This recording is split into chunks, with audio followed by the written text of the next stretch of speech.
It's good to know you're all well. Puts me at ease.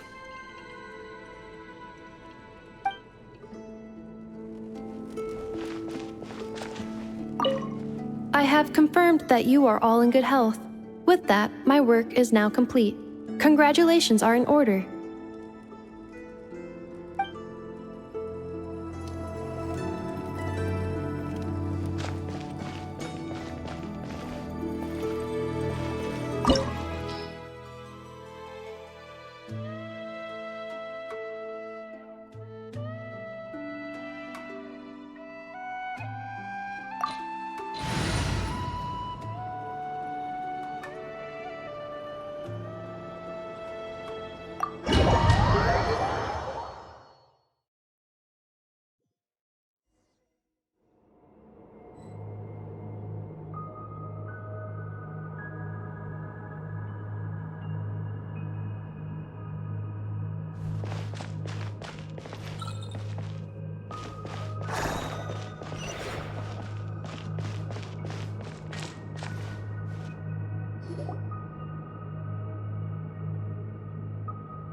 Are these people...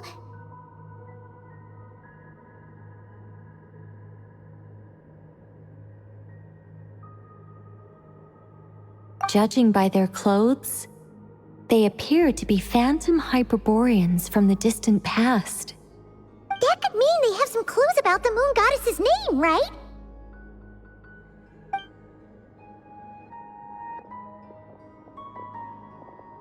Hey there! Could you tell us what the moon goddess's name is?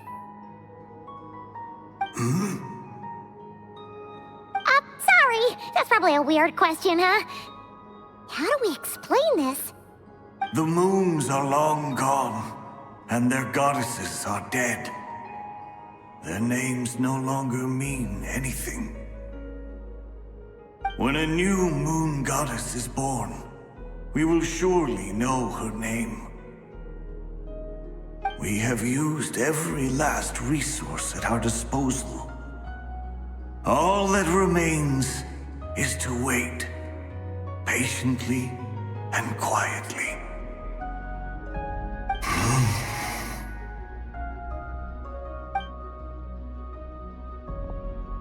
Were the people of the past all this devout? It looks like this phantom doesn't intend to converse with us any further. Surely the new moon goddess he speaks of must be Columbina. Alas, Kuthar's birth came long after the age in which he lived. But, maybe if we find a phantom from a more recent age, they might know Columbina's real name. True. Keep an eye out. We should be able to tell which era they're from by the clothes they wear.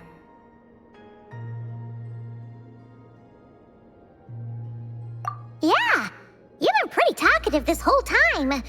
What changed? Oh, nothing. I'm fine. You all make good points. When the Hyperboreans speak of moon goddesses, they mean the three from truly ancient times.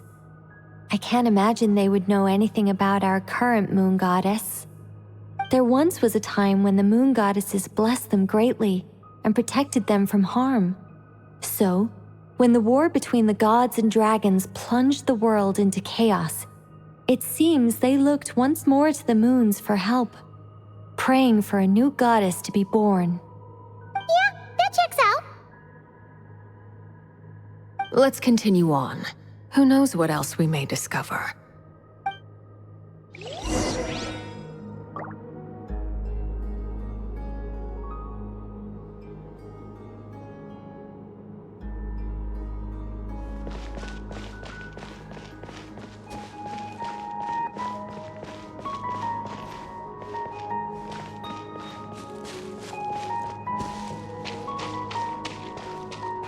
There's a door blocking this path.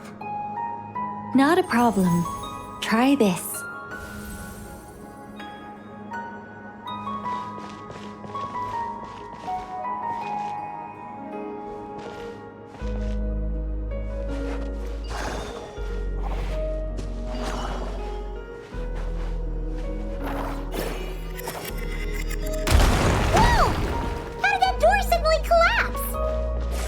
This device was maintaining the door's integrity. Remove the core, and the device stops working.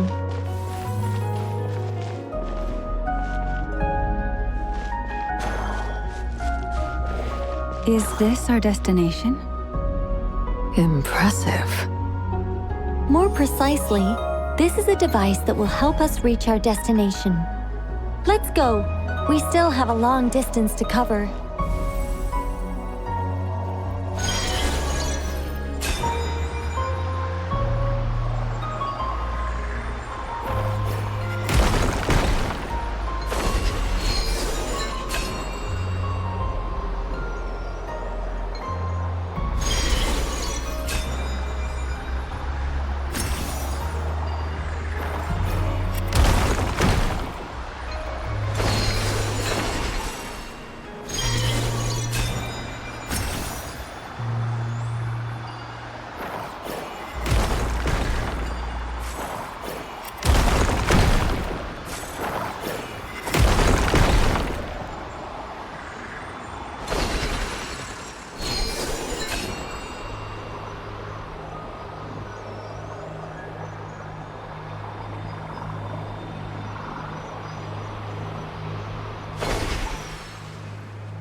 Let's try that device again. Remember the door from earlier?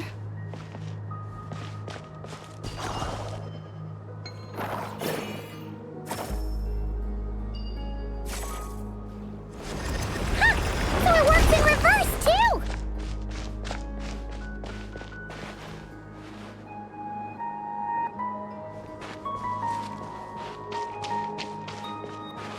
The humans we see are all phantoms, but the monsters are real. What a fascinating place. There'll be plenty of time to admire it later. Be silent.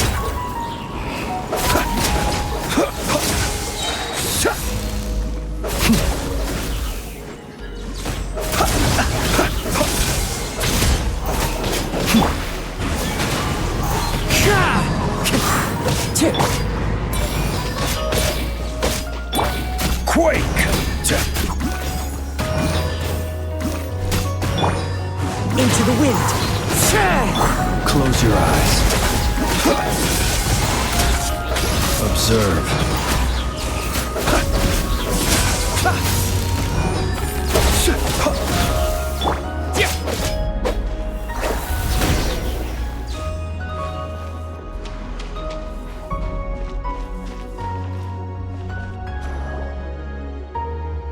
Ooh, there's a whole bunch of artwork in here. Seems pretty old. Nicole, this is probably your area of expertise. What do all these paintings mean? Let me see. To understand these murals requires some knowledge of the history surrounding the War of Funerary Flame. I shared a little of this with Lauma before. Yes, I think I follow. The dispute between the Moon Sisters, the transformation by Nibelung.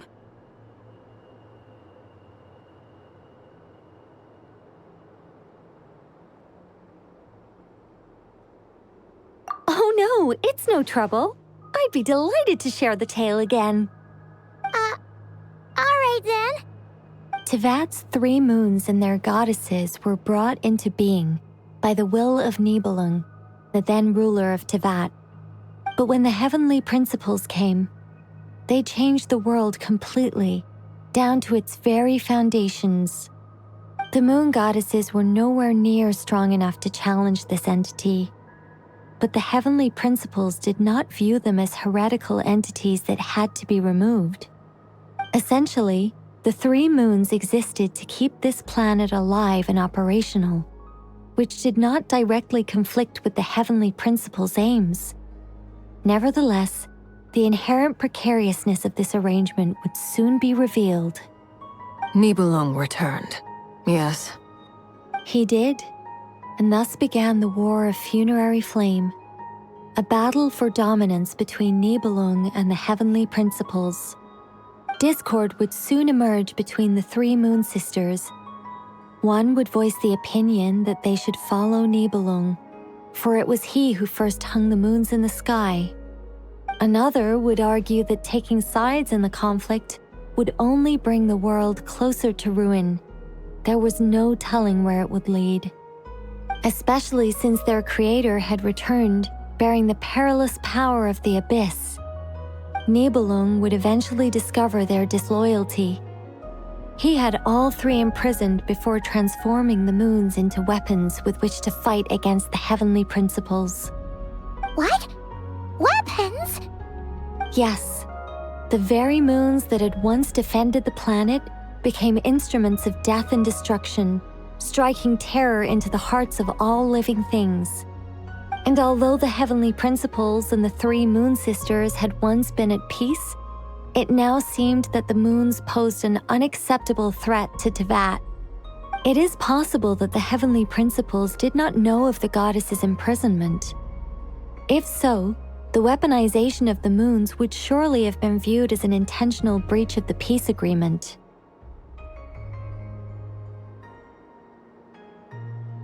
Regardless of who knew what, when, the heavenly principles shattered two moons and flung the other beyond the skies. Whether the goddesses managed to escape Nibelung's captivity after his fall, nobody knows. But this much is certain. From that day on, the moons no longer belonged to Teyvat. The rejections slowly drained their power until eventually they passed away. So that's the full story. You say the moons ceased belonging to Teyvat from then on. Why then would Columbina be born here? That is perhaps due to the lingering connection between the Frost Moon, which was not shattered, and this world. You could see it as the three sisters' dying wish. They never desired war. All they ever wished for was to protect this land. I see. If the final fate of the three goddesses is as you say, then Columbina faces the same grave danger. Our investigation has yet to bear fruit. We must hurry. Yeah, you're right. Let's keep going.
Why do the creators of this world no longer show mercy upon their people? Remember his words. We must change our fate with our own hands.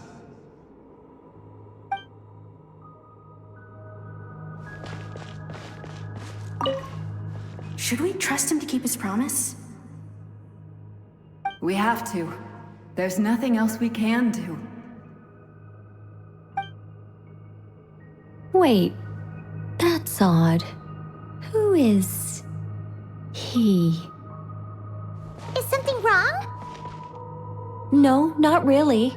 It's just that over 30 possibilities emerged in my head, so I can't be sure who he is. It's been too long. My memory isn't as sharp as it once was. Okay. 30. Wow. Impressive.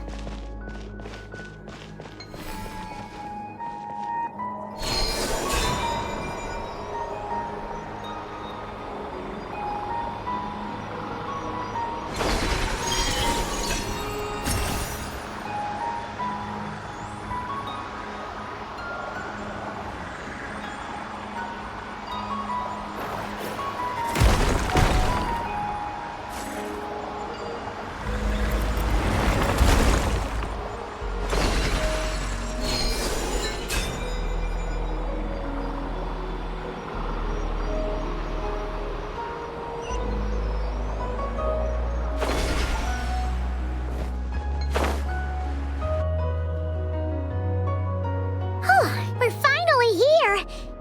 Guessing we'll need to activate this thing? Indeed. I was a little worried about that at first, but as we got closer, I sensed that the Kuvaki within it flows unimpeded. It should be functioning normally. The only issue is how to activate it. It's looking a little worse for wear. What about the cores from some of the other devices we've seen? Can we repair it using those? In all likelihood, yes. I imagine that would have been the Hyperborean's backup plan.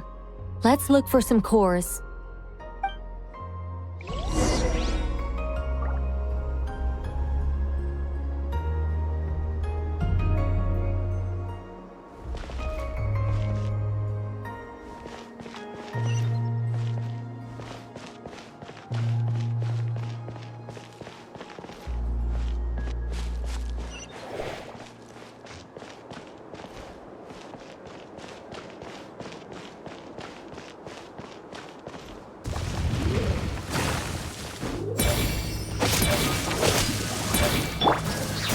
Solidify!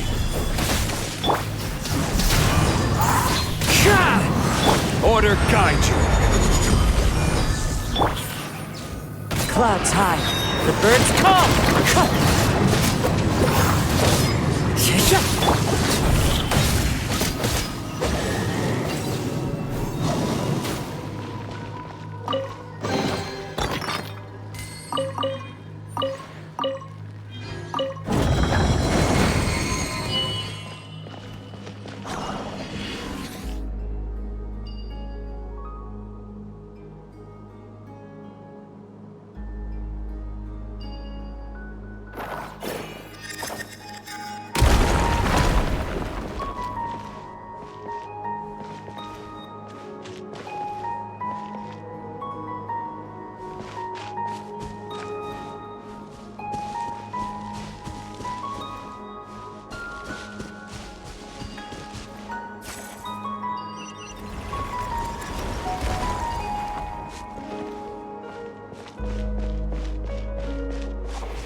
Walk up, then jump down.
That should be enough cores.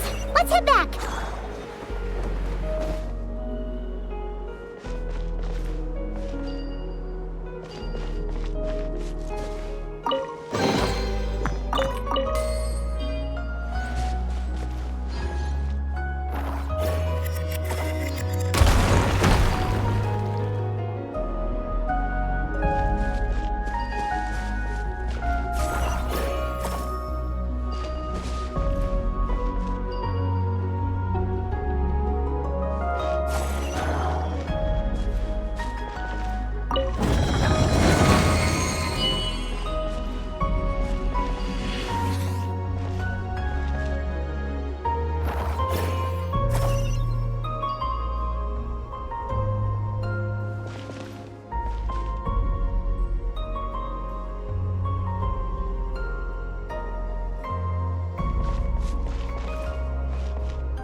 The device is up and running.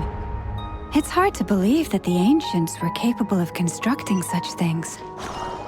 Paimon sees our destination! It's right up ahead! Yes, let's go.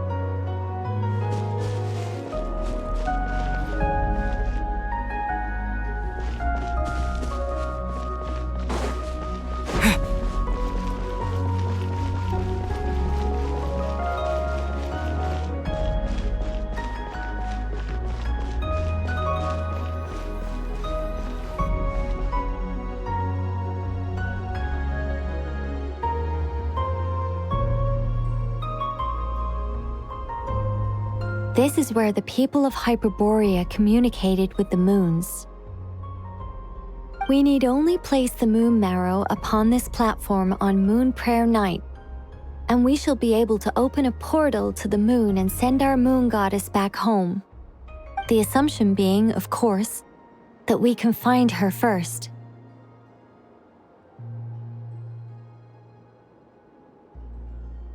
That's right.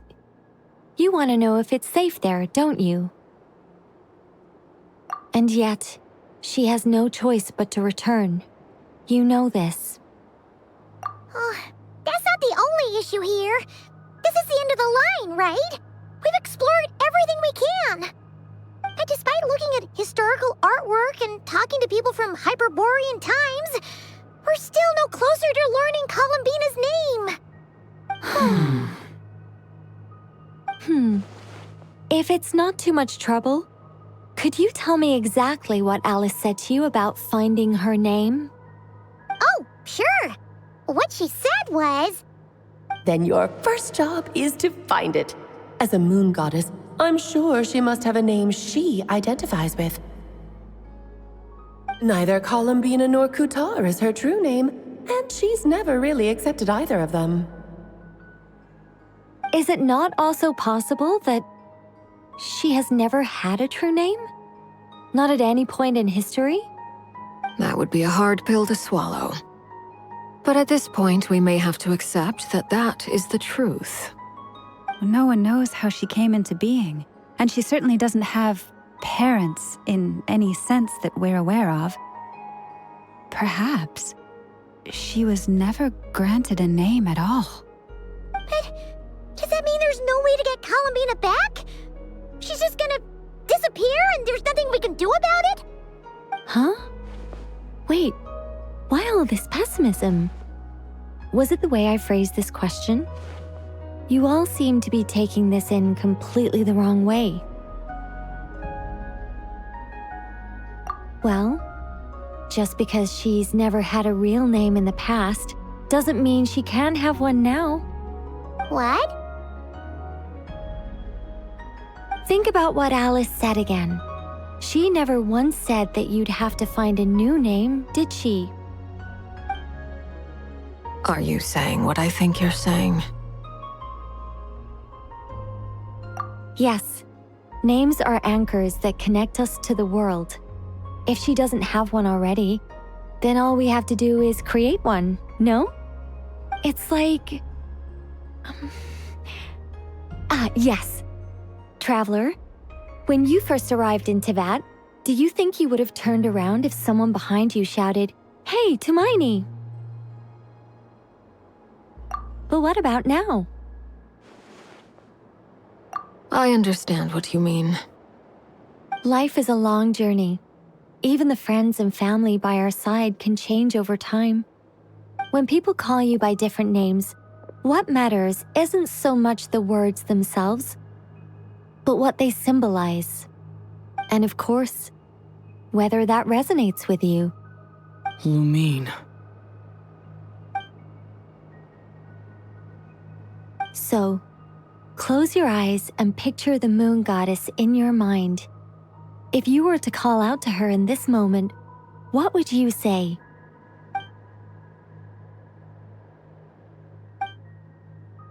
Columbina.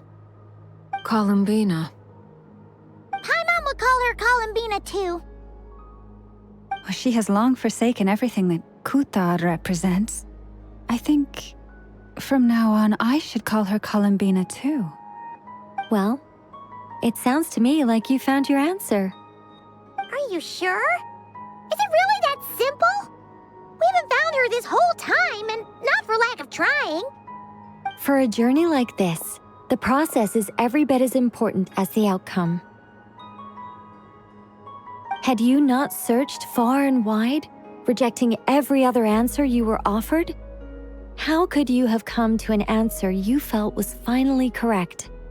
Oh, it all makes sense now.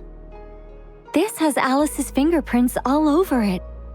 Are you suggesting that Mage knew from the start that Columbina never had a real name to begin with? I can't say for sure. But I can definitely imagine her chuckling in satisfaction somewhere right now, saying, "Ah, what fun." Llama!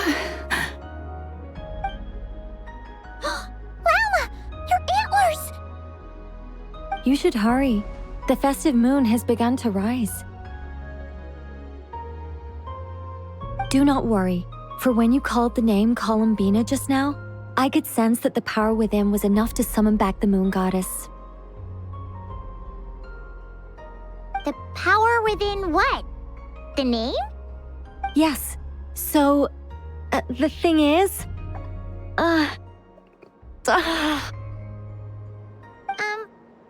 What's wrong now? This is so annoying. I really want to explain how that whole thing works. Starting from the founding principles of Teyvat and... Oh, I could talk about this for hours. But... Deep breaths, Nicole. Deep breaths. You're an angel. A sober, sensible, solemn angel who has her priorities straight. Okay then. Sorry for asking. Clearly a bad call on Paimon's part. Anyway, you all need to hurry. Last thing, remember how it felt when you called out that name. Then it is agreed. By the name Columbina, we shall find her. Then we'll throw her the best Moon Pair Night party ever! And at last, we will send her home.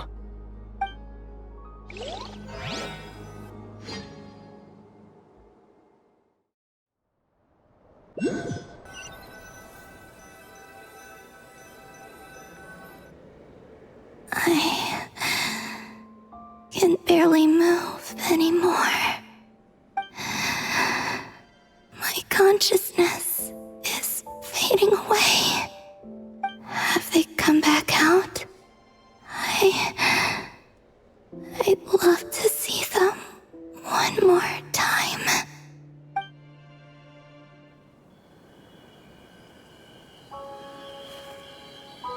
They didn't make it.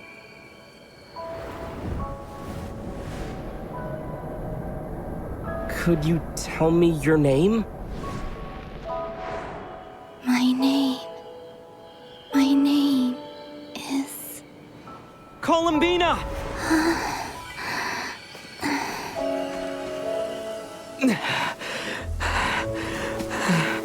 Columbina! Are you here? Columbina! That's the name you gave when we first met. And it's what I've called you ever since. Columbina. It's a fine name. I have many fond memories of Columbina, and so do all of your friends.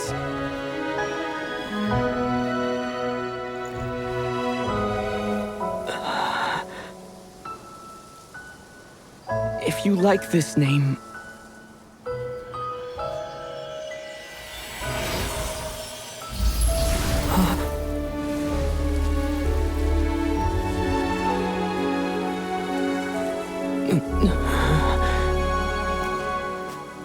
Looking for me? I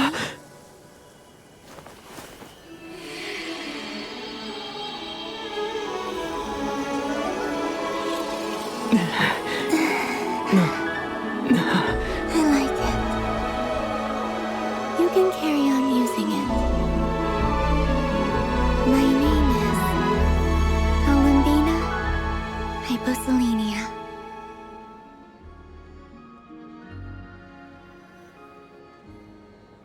Columbina Hyposelenia. That's a wonderful name.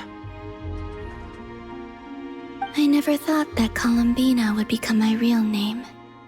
But after I met you and my other friends, the things that this name stood for slowly began to change.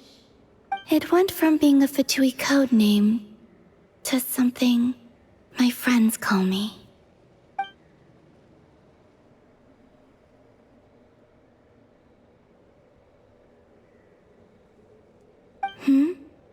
What is it? Why aren't you saying anything? I'm just so happy for you. Thank you. So, where's everyone else? We can go and meet them very soon. Everyone went to different places to try calling your name. Great. I'd like to thank them as well. Everyone's done so much for me. Searching for my name, entering those ancient ruins. Huh? Wait, so you were... Yes, I was there. Not physically, but my consciousness was still holding on. I followed you the whole way. Starting from when? You turned around and called out my name while you were in Nasha Town. Do you remember?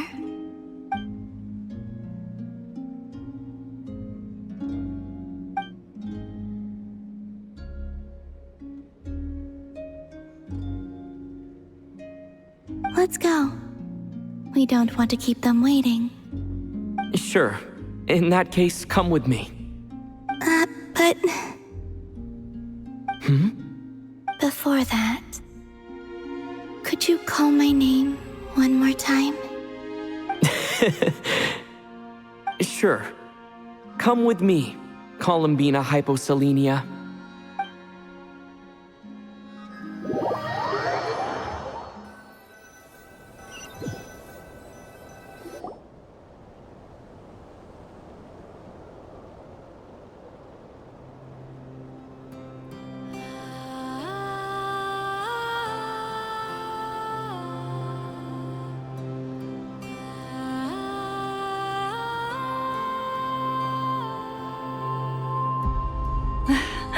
Columbina!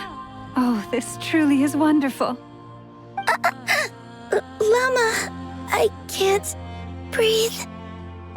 Ha ha! Just in time for Moon Prayer Night.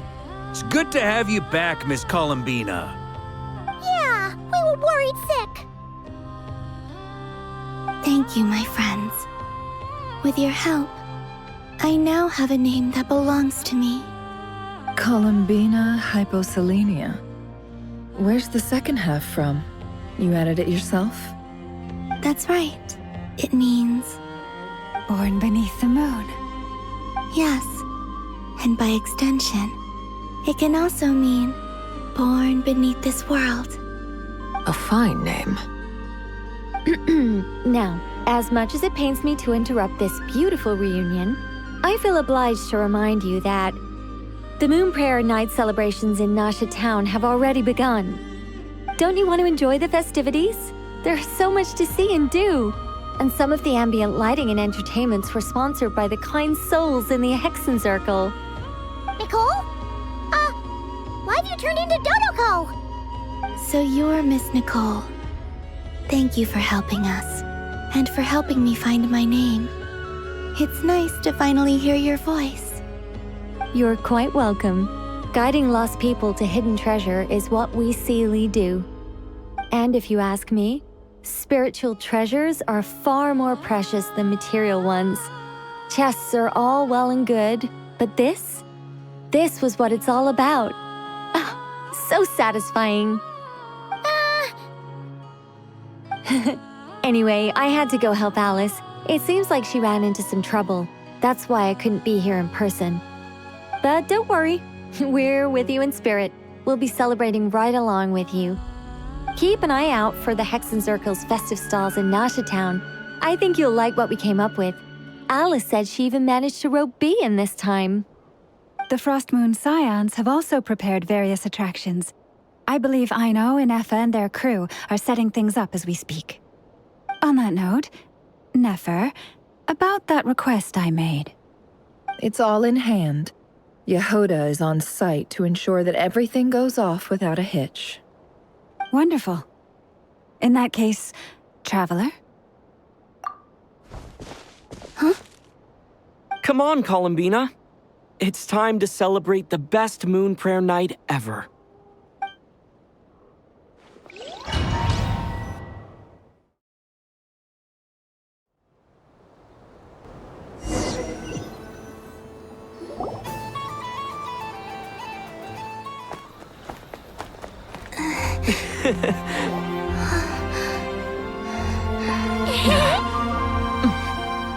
Hey, young lady.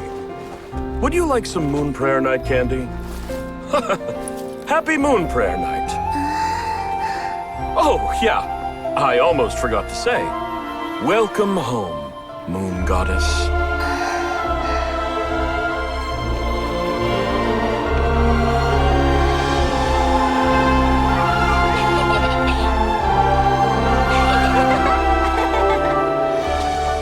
Welcome home, Moon Goddess. Welcome home, Moon Goddess. Welcome home, Moon Goddess. Turning Nasha Town into her home is a festive gift. A rather brilliant idea.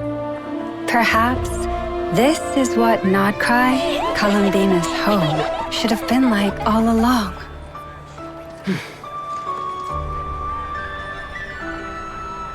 Thank you for the gift. I like it a lot.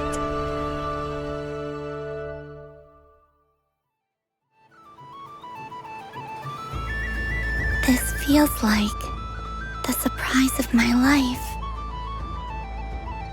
I do. I never imagined I'd ever get to enjoy Moon Prayer Night with everyone so freely. If you're happy, we're happy. Quite a strategy you came up with. Hide the tree in the forest. It's not your usual style, Lauma.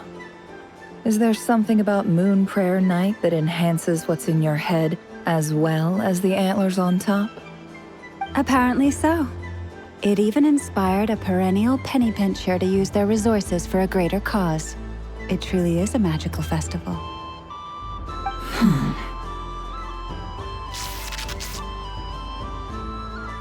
I see it now. This bickering is actually a sign of a strong relationship. Huh? What's everyone doing here? Oh! Miss Columbina, you're back! Yes, I'm fine now. Thanks for your concern. How's your progress with Alice's assignment?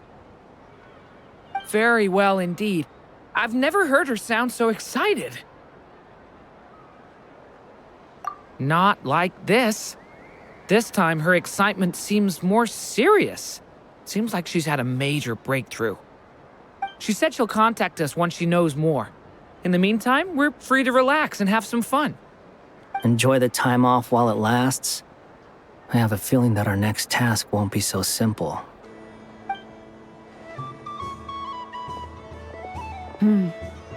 I should go. I still have a few things to attend to at the Frost Moon Scion stall. And I think I'll take a look around. With any luck, this once-in-a-year festival will come with once-in-a-year opportunities. Hold up a second. Where's Varka? I believe he made a beeline for the flagship the moment he entered Nasha Town. Ah, that's Mondstadters for you. They know what they want when festivals roll around. Goodbye for now, Columbina. I hope you have a wonderful night. I will.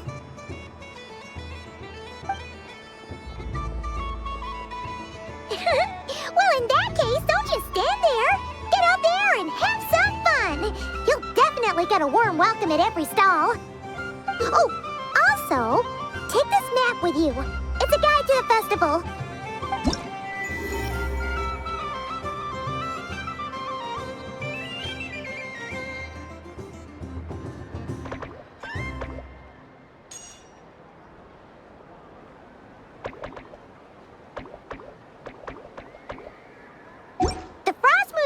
Stall is over here. Lauma's invited a whole bunch of cute animals to celebrate too. Over there is the Hexen section. Alice seemed more excited than anyone about this festival, so she insisted on making it a grand affair. Oh, and then there's the Nasha Town local specialties, including... Actually, forget that. Better if you go check them out for yourself. Thank you. It looks like a lot of fun. You're not coming with me? We'll be around. But don't you want to browse by yourself for a bit first?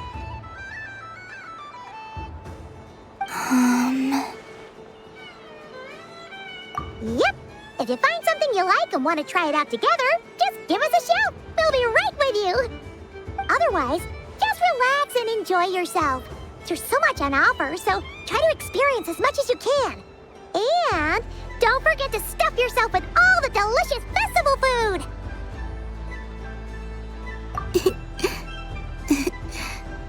All right then. Off I go.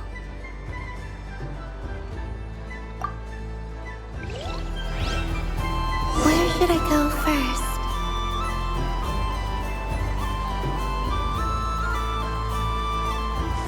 This must be the mage's stall. It feels like I've entered a fairy tale. Ah, how lovely.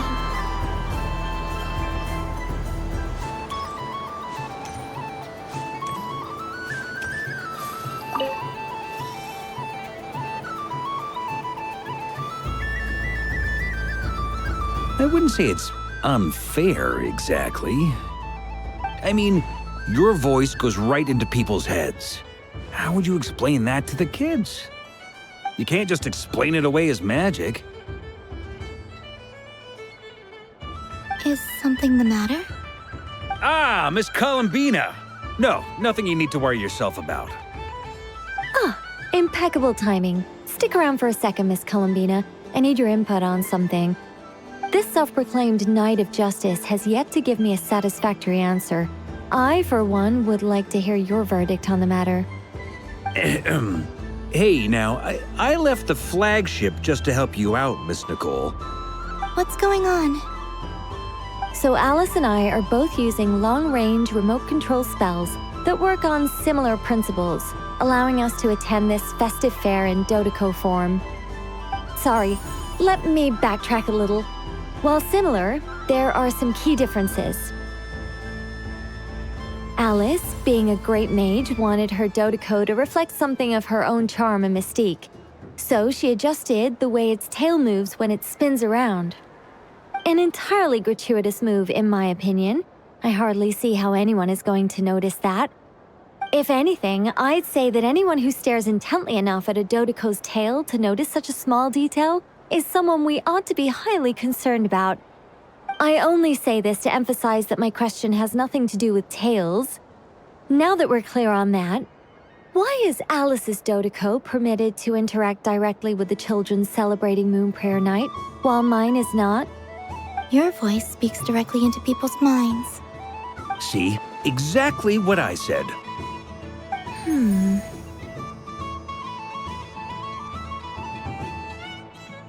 Miss Nicole?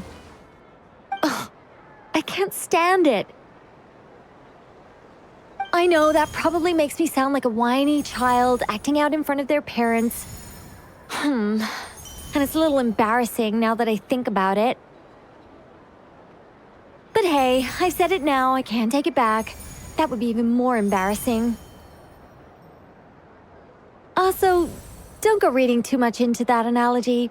It was off the top of my head. I'm actually an awful lot older than either of you. Miss Nicole, are you saying that you'd like someone to play the game you've prepared? I'm not so invested in that. It's just something cobbled together using items I borrowed from Alice. She probably didn't even make them herself. The point is, I want to know everyone's thoughts after they receive their prizes.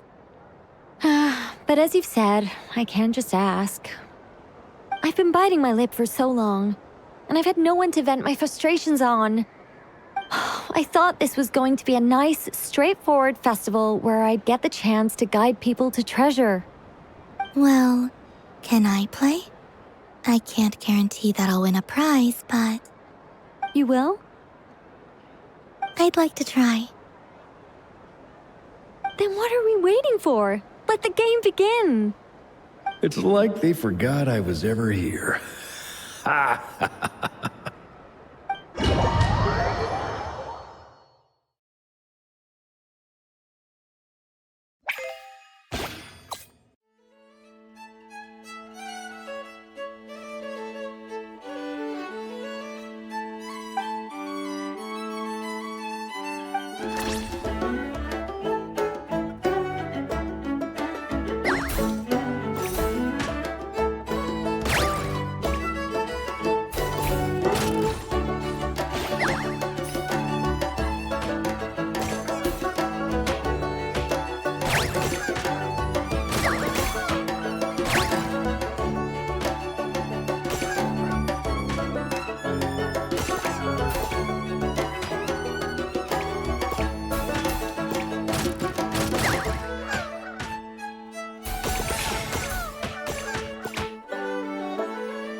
Congratulations, Miss Columbina! With your great wisdom, you have overcome every obstacle in your path and conquered the great challenge posed to you by fate. Fate? Well, something to that effect. If you'd prefer something more poetic, it could be the icy winds or the dawn. Anything you like, really. You could even go with the challenge posed to you by Dodoko, if that's what you're into. Anyway, you can take or leave my suggestions. Moving on. All my hopes are now resting on this. Can I open it now? Stop teasing me. Please, I'm begging you. No more talk. Just open it. Wow. What a lovely sculpture. Classic and cute at the same time. Thank you, Miss Nicole. I'll always treasure it. Ah, there we go. Music to my ears. You have my sincerest gratitude, Miss Columbina. Thank you for sharing your precious time with me and fulfilling my wish. Don't mention it. You've all done much to help me. And still, I'm the one receiving all these gifts.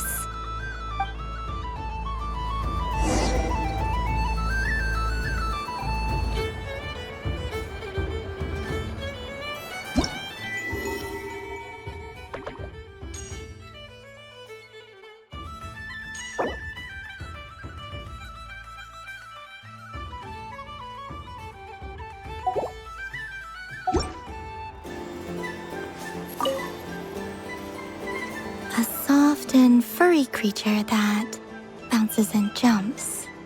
Welcome home, Moon Goddess. This one talks too. Allow me to introduce myself. I am a Dodoko from a distant archipelago, the most mischievous of all my Dodo brothers and Dodo sisters. When the going got tough, I powered through, and when I met obstacles, I boomed them away. That sounds like a lot of fun. Doesn't it just? But then the trouble started. Recently, I found a lovely beach, the same beautiful jelly color as my hometown, and so I dove in to have a look. Only to find it overgrown with seagrass and nasty little spiky fish everywhere, looking to turn me into a Dodoko kebab. I made it back to shore by the skin of my teeth, but my tail was sorely hurt. Couldn't you just boom them away? Oh, I wanted to, believe me. But I've heard that you, Moon Goddess, can understand animal speech. The last thing I wanted was to cause a gigantic fuss and get taken to court by a school of spiky fish. I'd be driven out of these waters for good, and my winter holiday would be ruined. And so, dear Moon Goddess, I was wondering if you might lend me your allegiance. Are you roping me into a crime? Oh, let's call it a once-in-a-lifetime carefree adventure. Does that sound better? All the festival goers tonight are dressed up as the Moon Goddess, but there's nothing to say that the Moon Goddess can't disguise herself as a Dodoko, is there? Besides, this is your home. You should be free to be whoever you wish. I'm afraid I'm not well acquainted with Dodokos, Madam Mage. Oh, that's quite all right. We Dodokos are innocent, happy creatures with a free-spirited nature. Many, like myself, are mischievous troublemakers. Others are lazy souls who like nothing better than to lie down on a nice rock and take a nap. In our eyes, every creature who yearns for happiness and freedom is a Dodoko. But perhaps in yours, we Dodoko are a fluffier and more mischievous breed of Kuhenki? Yes, that is a much easier image to follow. Oh, wonderful! Then let's play! Grab onto my tail and follow me into the sea. Time to settle some scores with the bad guys.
Ooh, a remarkable talent! So, what do you make of it? The use of Jumpy Dumpties doesn't come as naturally to me as Kuvaki, but their unpredictability makes it fun. I think they call this... novelty? Indeed! And how did it feel blowing those pesky nuisances away? Not bad. Any guilt? What do you mean? Oh, wonderful! Lovely answers to all 3 questions. You've passed the safety test. Now I can give this special bomb to you as a souvenir. Remember, if you find any meanies living on the moon, you can use this to boom them into oblivion. I will.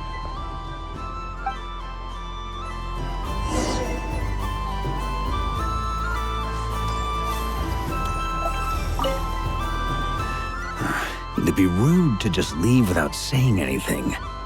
But at the same time, I don't want to barge into their lively conversation just to announce that I'm leaving. I guess I'll just wait a little longer. Huh? Albedo? This sketch is for you, Grandmaster. Oh, a gift for me.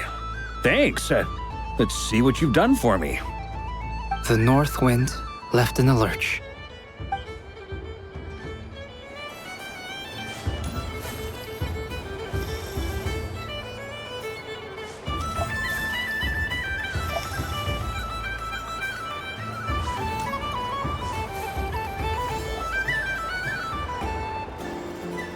Dodoko's Whirligig! Come check out Dodoko's Whirligig! Ah, welcome home, Moon Goddess. Might I ask what this is? Ah, it's a very special amusement sponsored by the Great Mage herself. Ride on a soft and furry Dodoko and embark on an unforgettable adventure. I say that, but I'm just following a script here. Who is this mage, anyway? And what the heck is a Dodoko? I'd like to ride. No problem. But, are you by yourself? Is that not okay? Oh, no, it's fine.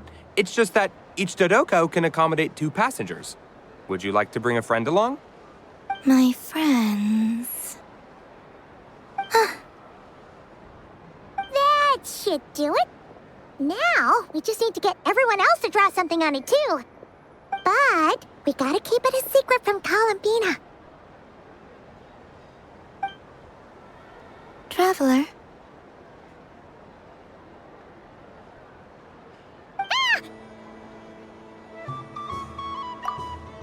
I want to go on that ride. Will you join me?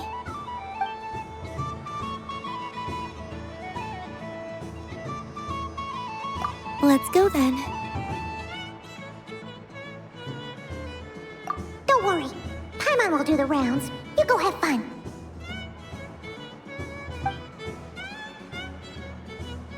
Hmm?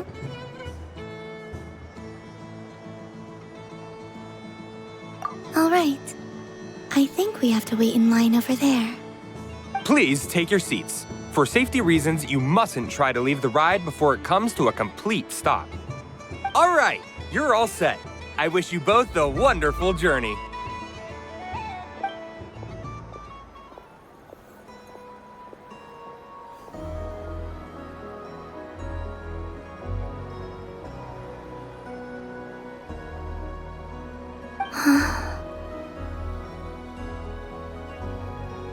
Not bad. It reminds me of riding a moon lane. Sometimes, the Kuhenki circle around me like this, playing their beautiful melodies. Yeah, I'm going to miss them.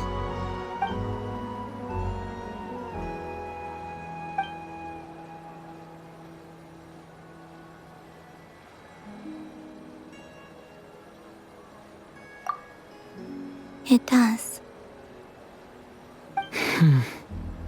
I've felt scared in the past, too. But this is a little different. You know something? I got to see a lot of fascinating things during my disappearance. I saw how the Frost Moon Scions act around their families. So different than how they used to act in my presence. And I also saw how they interact with their friends. It made me curious at first. Why do people act so sincere when they're worshipping gods, but save their truest, warmest feelings for each other? Slowly, I came to realize that it's because they trust one another. They know, deep down, that they'll be accepted for who they are. All of it. The good and the bad.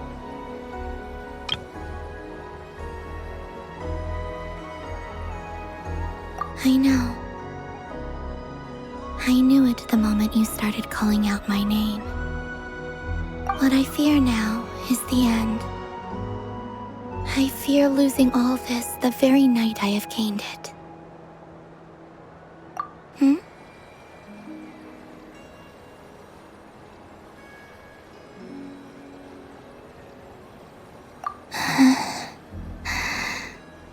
Thank you for this conversation.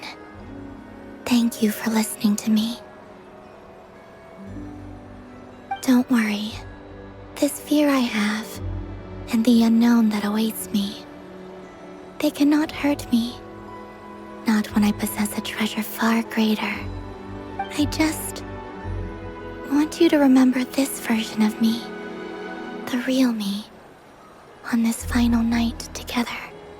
Dear passengers, Dodoko's awesome adventure has come to a close. Please leave in an orderly fashion, and we look forward to seeing you again in the future. Don't want the journey to end, huh? Don't worry, you two. There's always another adventure waiting just around the corner.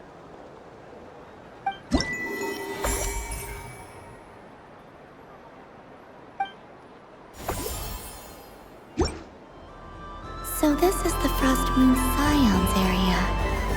It feels very familiar. But everyone looks much happier than usual. Dodoko's Whirligig. Come ride on a soft and furry Dodoko and embark on an unforgettable adventure.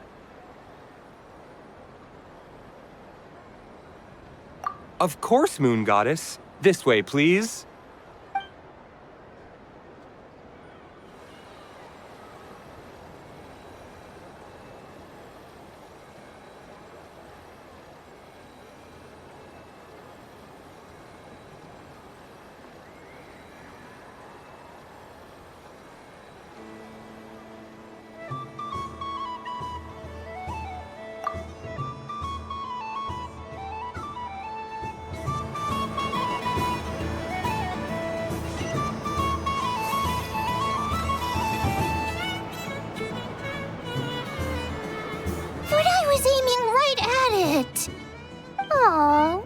pity. I saw it with my own eyes. You were so close. So very close. That's not true. It dodged out of the way right as I was about to snag it. I'm sorry? You heard me. This paper frog can move. I swear. Dear, oh dear, what are you saying? How could a paper frog move? Unless you believe there really is magic in this world. But even if I, the mere humble merchant that I am, knew such magic, surely I would not use it on a paper frog. I'd sooner give Mora legs, so he could walk right into my purse. My dear, dear customer, why not have one more try? This time I'll give you 12% off, a very generous discount for one of my most regular customers. Just think about how much experience you have under your belt now. You're sure to win the next one. Darn, I used up all my coins. I'll be right back. Just gonna fetch some more from my house. Take your time, but don't take too long. This event is Moon Prayer Night only. Miss it, and you'll have to wait a whole year before I'm back. Next customer, please. Welcome.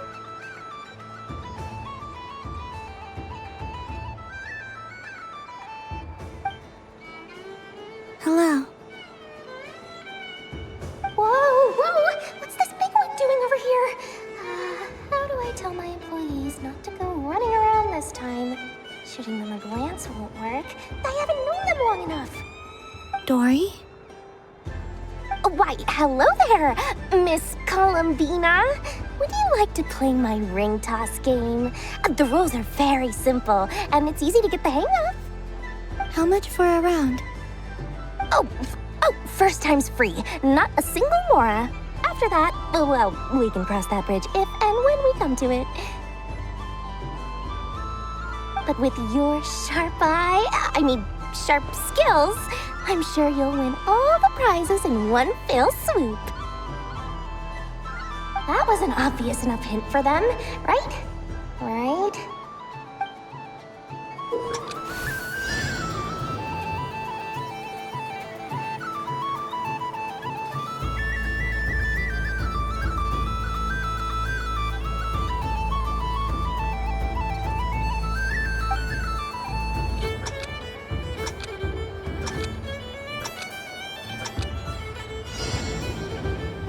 Here comes the ring! Oh, peanuts.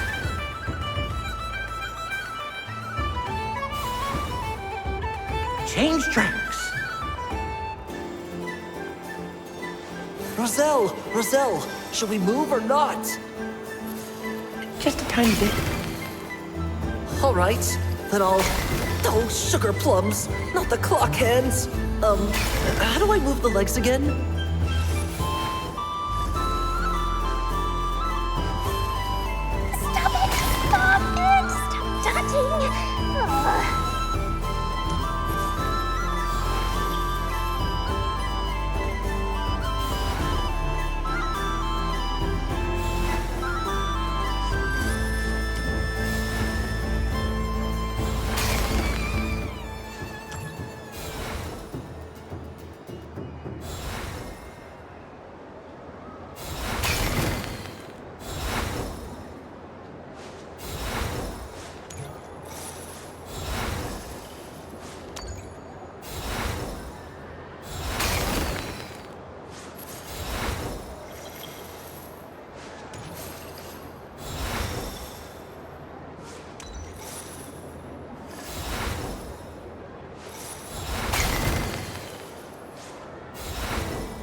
Wow, very good. That's the highest score we've had all night. And here's your prize. Now, how about another round? As for the cost... Happy Moon Prayer Night, Miss Columbina. Happy Moon Prayer Night, Durin and Hat Guy. Are you here to play the game? Yes.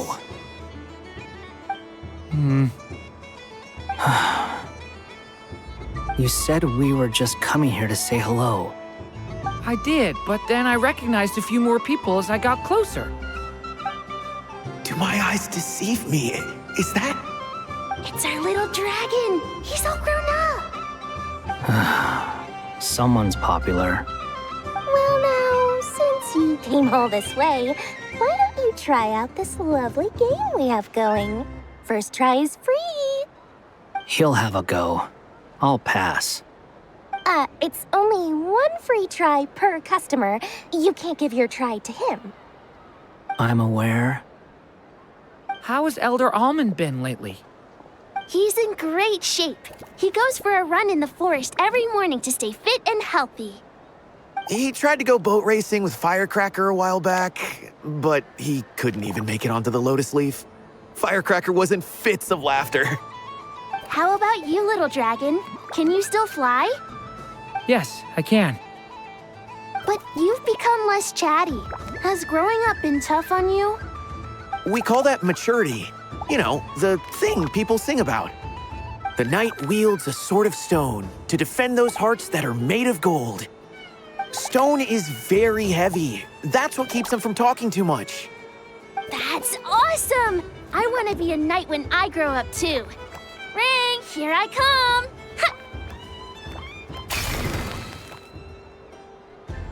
Oh, the hat-wearing man. I never thought I'd see you again. You seem more determined than when I saw you last on the train. If you say so. Oh, I do say so. The people you once helped see it clearly. It's because you are once again on the right track. May the engine in our hearts propel us to the station of our dreams. I can move! I can move now, Roselle! What are you doing, running into the rings like that? You got them all so quickly. I have never seen anything like this in all my travels. Is this guy actually an old friend of theirs? But how? They're origami animals and clockwork people from a fairy tale. Getting to know them would be quite an arduous task, unless they share a hometown? I have to get to the bottom of this. Next time I see the Great Mage Alice, I shall demand answers. Thank you, Dory. I had a lot of fun. Now for your prize. Where did I put it? Give me a moment to dig it out. Oh, sweet grand prize. How I wish I didn't have to let you go. Good thing I've already turned a profit from the customers earlier in the night. Otherwise, I'd have wasted all my hard work. Okay, I'm back. What? I leave for 2 seconds and someone's already claimed the grand prize? Oh, well, these things happen, you know? Perhaps you'd be interested in one of the other prizes instead. We've got all kinds of wonderful goodies here. Is this the thing you wanted? Here, you can have it. Huh? But... Don't worry about it. It will be happier with you. Oh, thanks so much, miss. Moon Goddess. Oh, goodness gracious, Columbina. Give me strength. How am I supposed to make any more money from this child at this rate? Daddy, look! That's the game I was telling you about! Forget it. She is the Moon Goddess after all. I'll think of some other way to swing this. Maybe I can try to hook this new kid. Huh? Oh, someone already won the grand prize. You can take mine if you want. What? Why?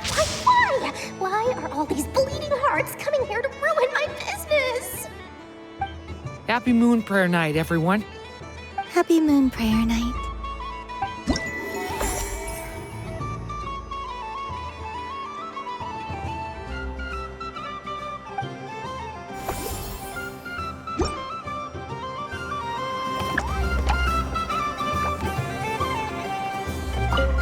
If all the prizes are gone, I might as well close up shop for the day. But you haven't had your fill of fun yet, right? So the next time a customer shows up, you're going to have to run faster, all right? And remember, run out of the rings, not into them.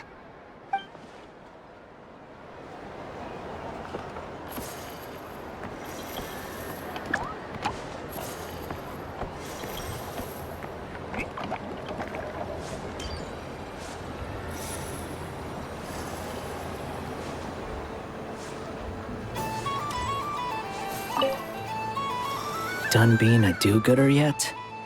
Thanks for coming here with me, Hat Guy. Are there any games you'd like to play?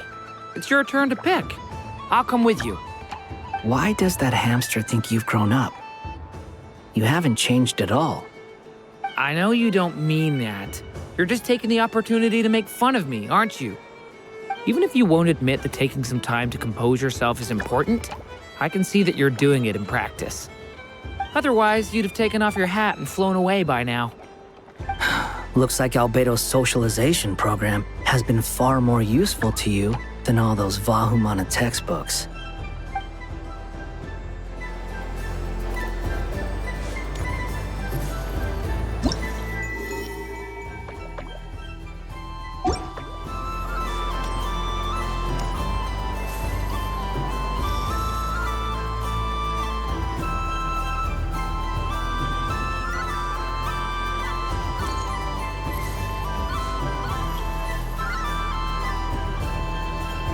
Wow, the Frost Moon Scion stall looks kind of plain, but it's pretty cool once you get into it. I don't go to Hisi Island much, but it's got that, like, old world cultural feel. And if culture means we get more festivals, I'm all for it! Hello, Yahoda.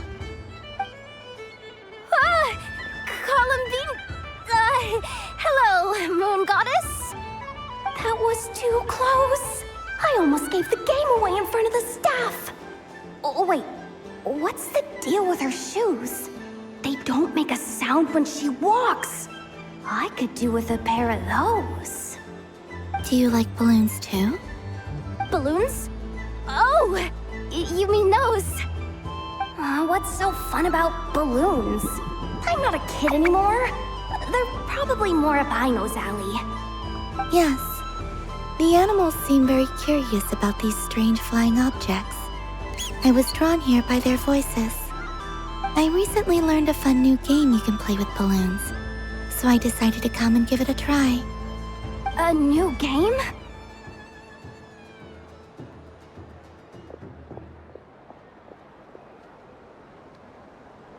Hello.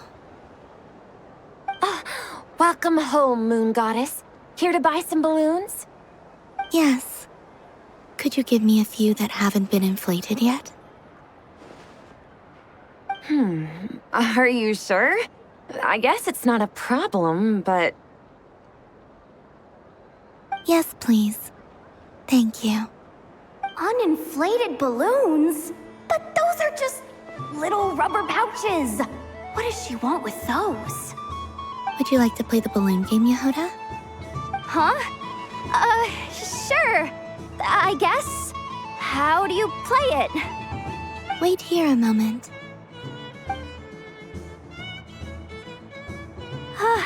Oh. This is so weird. What have I got myself into now? I thought I saw Columbina nearby. Uh-oh! That's the Fourth Harbinger! Although she's helped us out quite a bit, she's good people, right? Is she looking for Columbina? that's my ticket out of here. I'm not sure my heart can take being sandwiched between two harbingers.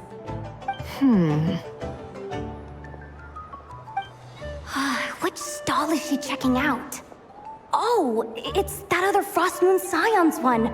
Try on the headgear, see what it's like having antlers or animal ears for a day. I wouldn't be caught dead wearing that stuff. So embarrassing. I have enough gear to carry as it is. Wait, what? She put it on? How peculiar. This would take some getting used to. I wonder if this is what it's like for Lynette. It really suits you, ma'am.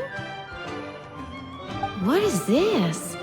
She was so intimidating a moment ago, but now, dang, she's really rocking those ears. How does she make them look so cool? I suppose I may as well keep them on for now. All part of the festive experience. She's coming this way. How do you do, Miss Yehoda? Oh, jeez. Don't talk to me while wearing that thing. Where am I supposed to look? Oh, hey there. I'm looking for Columbina. Have you seen her? She just... Huh?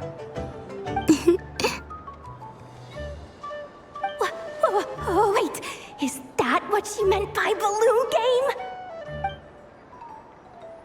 Yeah. Huh? No fair! How come I get caught in the crossfire? An ambush from the rear? Is this a declaration of war, Columbina? Would you like to play too, Arlecchino? Seriously? Are they gonna start some beef right here, right now? Gladly. That said, I believe there is another who would like to join. Boss Nev! Thank goodness! You've gotta get me out of here! Things are kicking off big time! Hello there. I'd like 10... no, make that 20 balloons, please. Uninflated. What? Miss Moon Goddess, I hope you're prepared to pay the price for assaulting my employee. Welcome to the game, Nefer. Just to be clear, let's keep this a fair fight, okay? No strange powers, please and thank you. Naturally.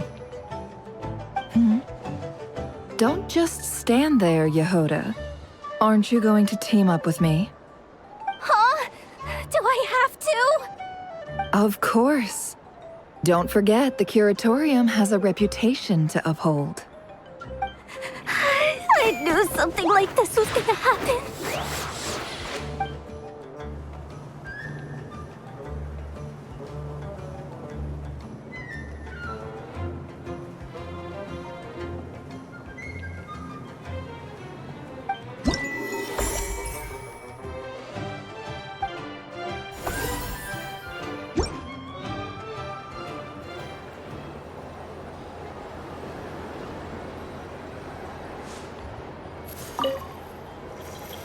I've seen Linny and the other children play this game before. It would seem that it's not a bad way to relax, once in a while.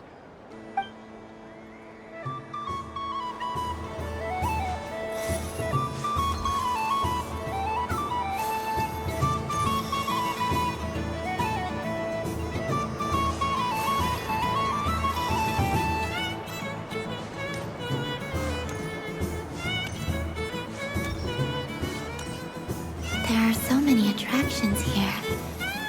Since I rarely get out, I might as well make the most of it.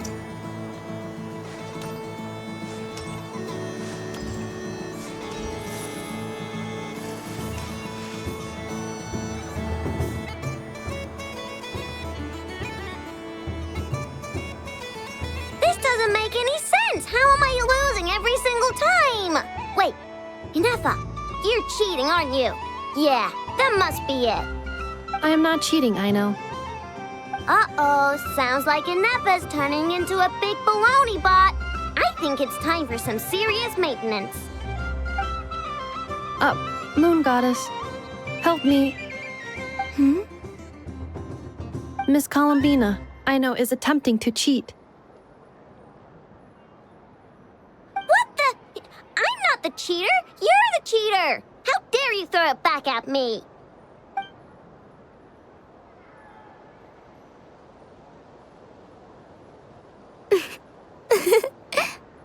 All right, fine. Let's all laugh at I know. Just you wait till I get home, because I'm gonna make a game bot that can win 100% of the time. Let's see you laugh when I come back and beat your butts. You'll all have your heads covered in stickers when I'm through with you. We came to check everything was okay after all that yelling, but,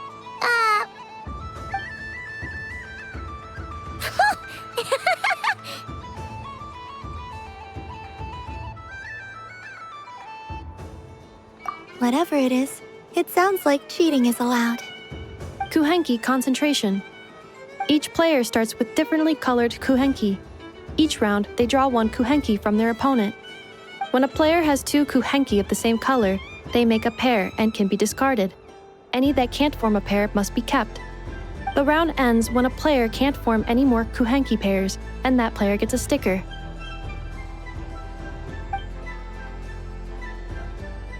ooh, can 4 people play as well? That is fine, so long as the turn order is fixed beforehand. Alrighty then. In that case, the 2 of us will join as one team. Okay, but if you lose, you're both getting stickered. I don't want to hear any excuses. Sure. And if we win? If you win, only one of you gets to sticker someone else. I have taken to calling this. I know logic. Hey, lay off me, all right? Okay, so we're starting the game from scratch again, which means all my stickers so far don't count. Looks like Luonatar is the Kuhenki of honor for this game. Anyway, let's go clockwise, starting from Inepa.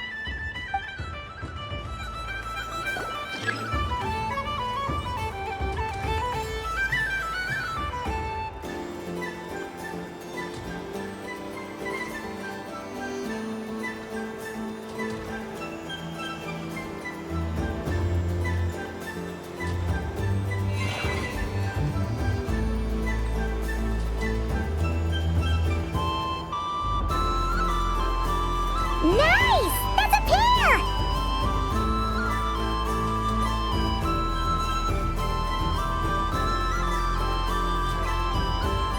Go, go, fly!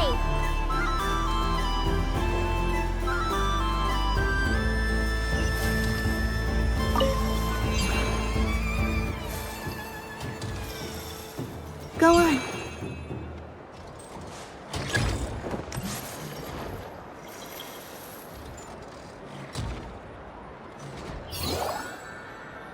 I have a pair.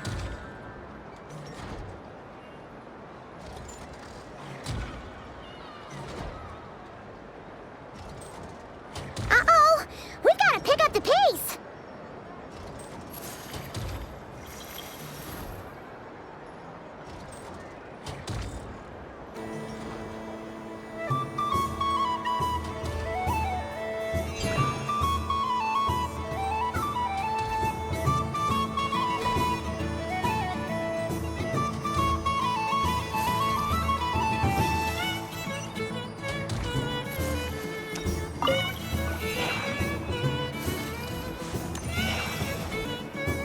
I win.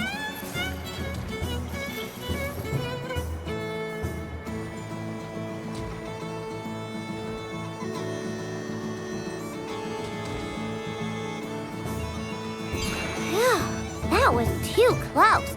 I thought I was gonna lose. Good luck, everyone. Aw, we're out!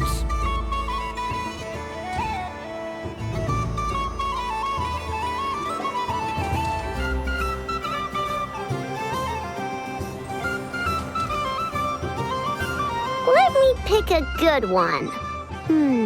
What's it gonna be? You're looking looking very pleased with yourself there. What happened to being a huge Grumposaurus? I won. Duh.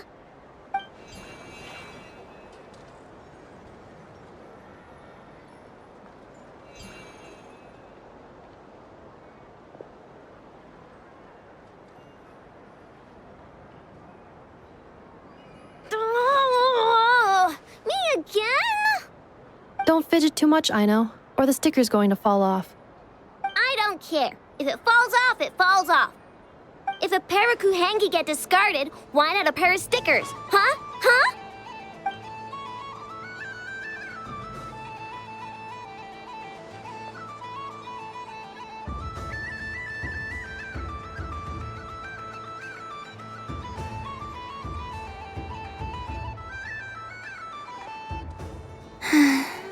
I've lost.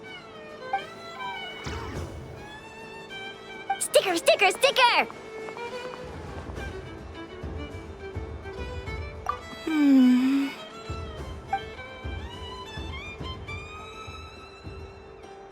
Cute!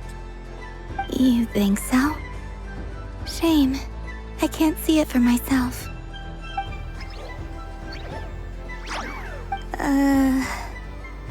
What did Luanatar say? She said it looks so cute that she wants me to lose a few more rounds.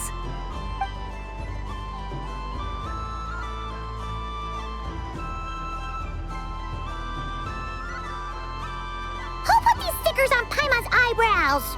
Ugh, she can barely see! Alright, now, I think we got enough evidence to prove that there's a serious problem here. Yes, I agree as well. The culprit is...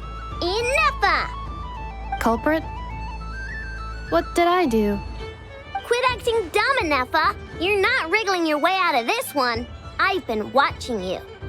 Not only did you remember whose side Luanatar started at, but every time someone drew a Kuhenki, you were logging it and calculating every last possibility. Which Kuhenki pairs were gone, who had what color Kuhenki in their hand, even our facial expressions. You were keeping track of it the entire time. Exactly! What Aino said! Putting aside the fact that running calculations is not against the game rules, do you have any evidence to support your allegations? But that's not against the rules either. So she admits it. She certainly does. All right, everyone grab a sticker. It's time to get Inefa back. But... Take that!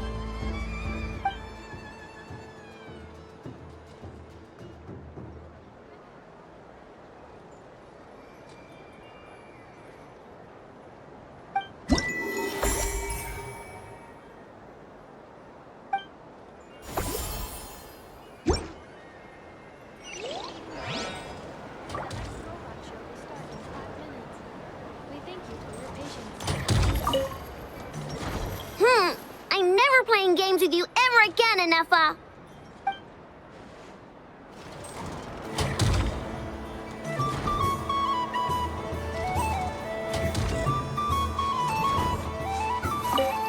Aino is throwing a tantrum again. I believe it will take 3 Krumkakes to constitute a suitable peace offering. The robot show will now begin.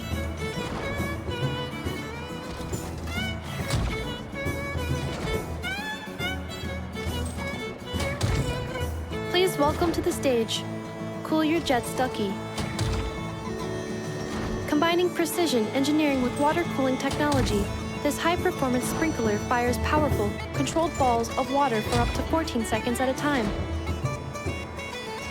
as well as providing accurate plant watering at range. It can also be used to clean those tough-to-reach areas of the house that Aino cannot get to, no matter how high she jumps. Show us what you can do, Cool Your Jets Ducky. Now that's what I call true power. What a demonstration.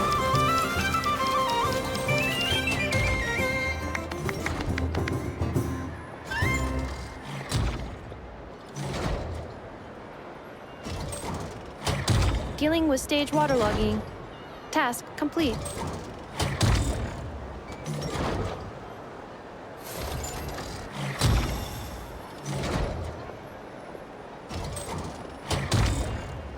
Ding dong. The next robot show will start in 5 minutes. We thank you for your patience.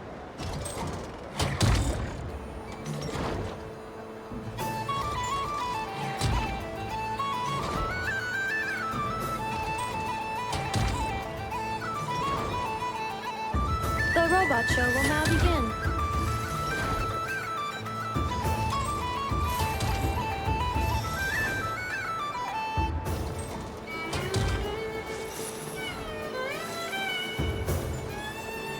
Next up, we have Knuckle Duckle. This armed domestic robot utilizes multi-sensor fusion technology to provide 24-hour security and environmental parameter monitoring.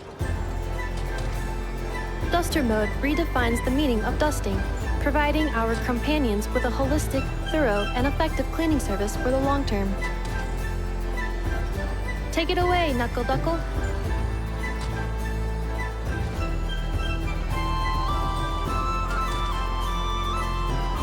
Now that's what I call true power. What a demonstration.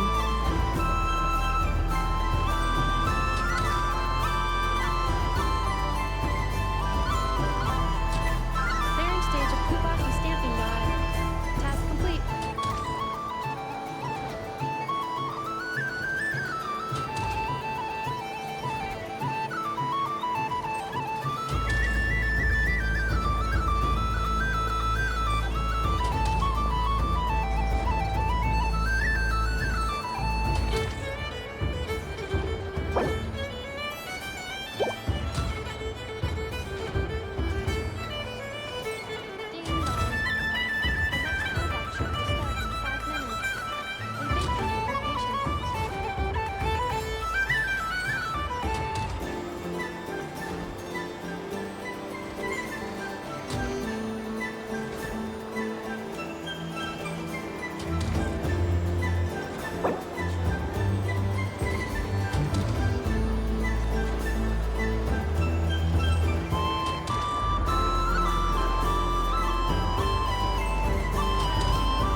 Converting excess desserts into energy. Conversion complete. Ding dong. The next robot show will start in 5 minutes. We thank you for your patience.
Thank you for your patience.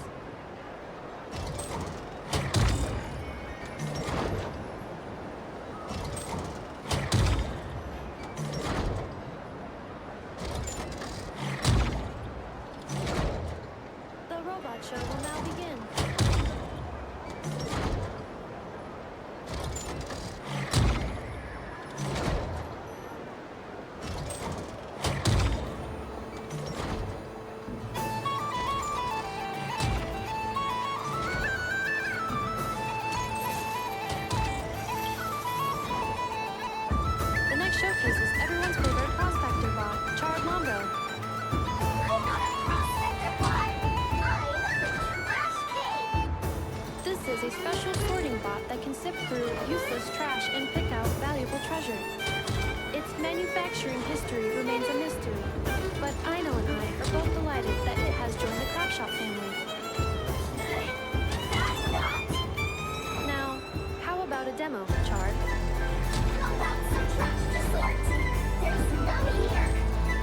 Note how it can simulate temper tantrums and respond to information in real time.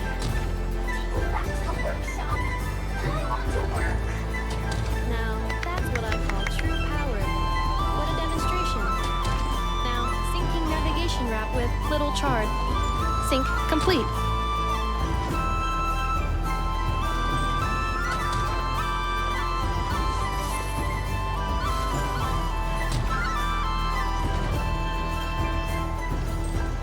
Ding dong. The next robot show will start in 5 minutes. We thank you for your patience.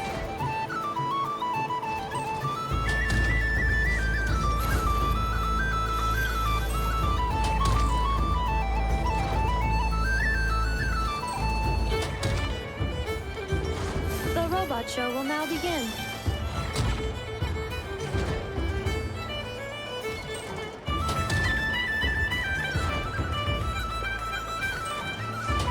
This time, we are proud to present Enougha. That's me. I am a multifunctional robot for domestic application, integrating smart cleaning, precision cooking, emotive communication, and various other modules. When necessary, I can autonomously deploy the multi-purpose Smart Assistance Unit, Brigida, to ensure the safety of important personnel. This includes the just-in-time pickup of candy wrappers and similar items to prevent Aino from tripping over them. You weren't supposed to mention that! Acknowledged. Proceeding to demonstration phase. And we don't need a Brigida demo. Everyone's seen her already. Roger. Amending demonstration program. Moon lane detected. Kuvaki ready. Aino, let's go home. Wait! That's not what I meant!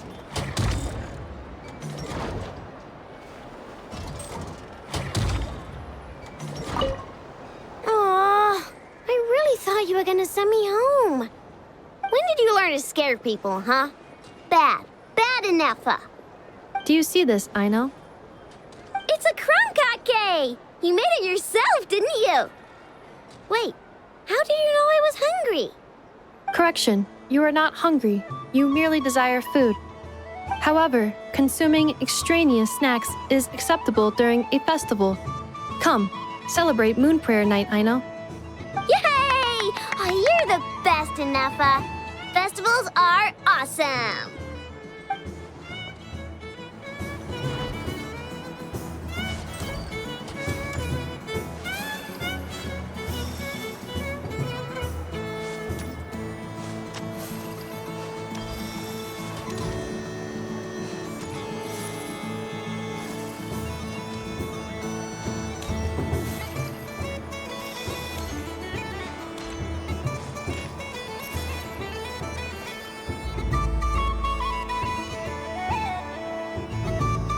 What is going on over here? It looks like fun. Hold it right there! You can't run away from me, Moon Goddess. Are you talking to me? Of course. Do you see anyone else here dressed up as the Moon Goddess besides me and you? Hey, come on. Call me by my title. Happy Moon Prayer Night, Moon Goddess. And the same to you. Anyway, there's no time to waste. Get ready for the duel of a lifetime. Duel? Meet my partner, Stacko. Come on out, Stacko. Well, don't just stand there. Let's see your partner. Partner?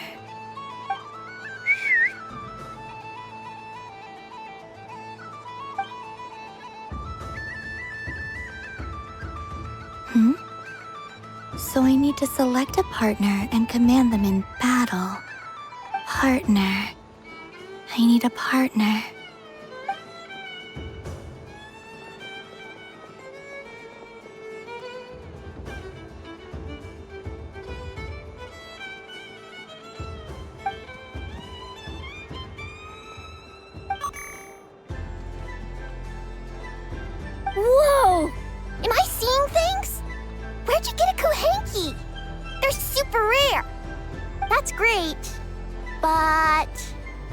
only bring one partner to battle against me and Stacko. No ganging up allowed. They all look so eager to be picked. Which one should I choose?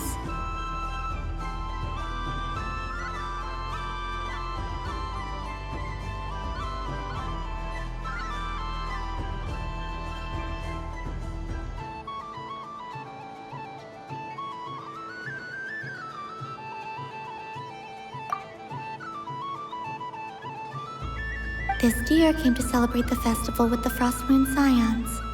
It wants to help me with its antlers. They are its pride and joy.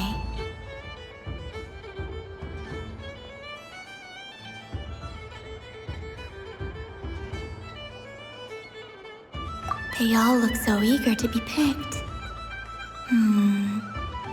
Which one should I choose?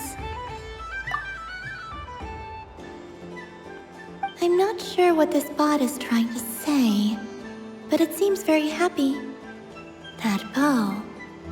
Does it want to dress up as the moon goddess too? They all look so eager to be picked. Which one should I choose?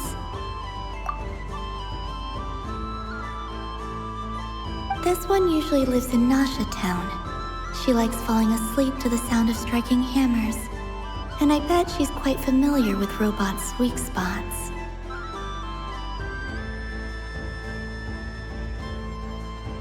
They all look so eager to be picked. Which one should I choose? I'm not sure what this bot is trying to say, but it seems very happy. That bow. Does it want to dress up as the moon goddess too? They all look so eager to be picked. This deer came to celebrate the festival with the Frost Moon Scions. It wants to help me with its antlers. They are its pride and joy.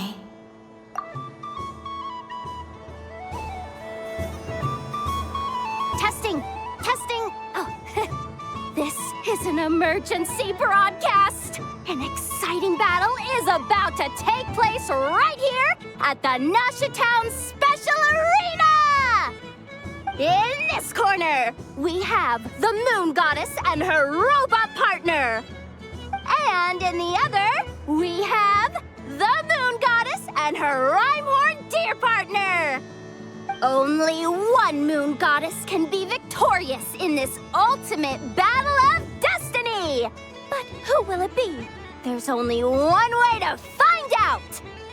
Now, without further ado, let the Battle of the Moons begin! I don't care who we're up against.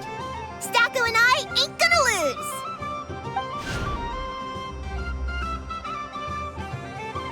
Let's strike first! Stacko, formation shift! Ho-ho-ho! The robot has kicked things off with a change of formation. But how will this affect the battle? Nobody knows!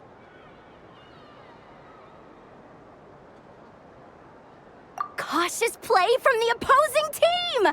This moon goddess has come prepared! Where will it go from here? Okay then. Stacko, maintain formation and enter your empowered state.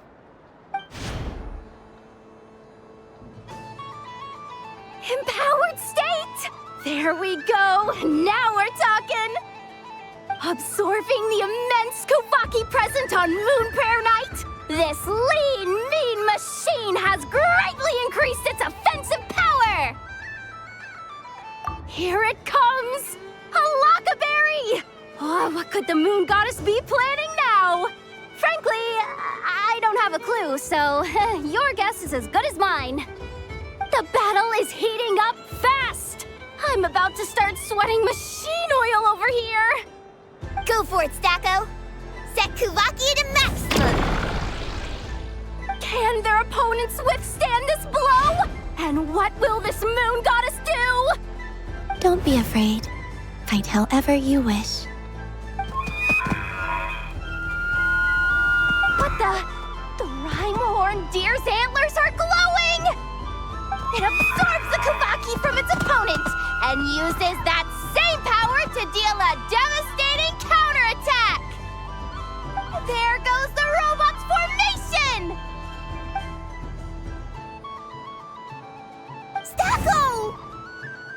Oh, Stacko is down for the count! Our winner is the Moon Goddess! The slightly taller one, I mean. You did your best, Stacko. I'll take you to Ainos for a checkup right away, don't you worry.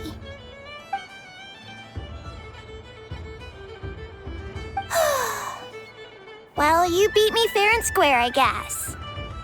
Honestly, I underestimated you.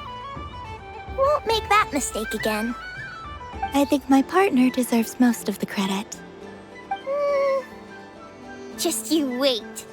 When I'm a little bit older, I'm gonna come back a whole lot stronger. Be ready for a rematch.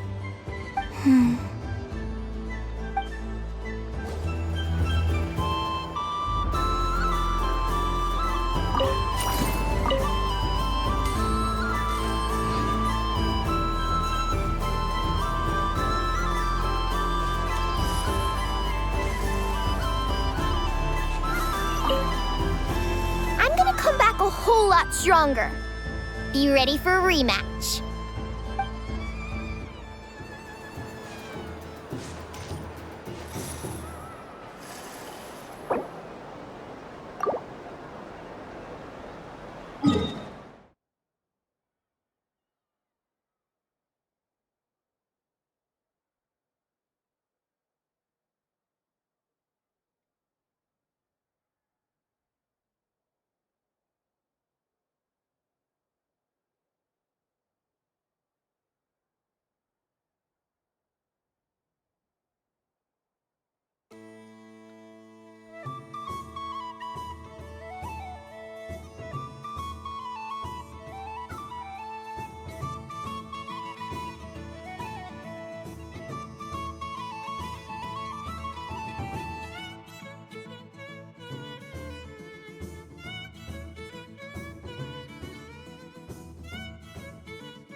Moon Prayer Candy! Beautiful, tasty Moon Prayer Candy!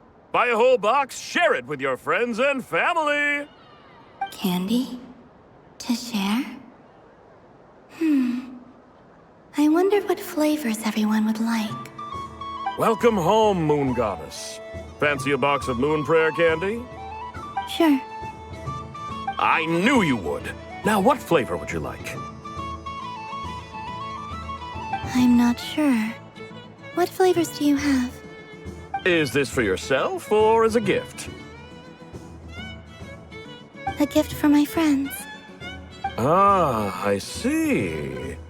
In that case, I'd recommend apple, lockaberry, or midsummerberry. Those are the most popular. Do you have nocturnal blossom flavor? Huh.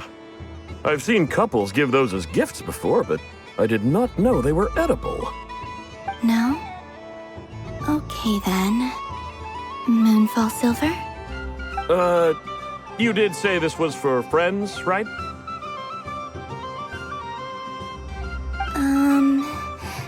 Maybe smetana then. Hey, now that's a creative idea! I've never tried it before, but if you're happy to wait, I can see about whipping up a batch on the spot. While we're at it, you got any other ideas?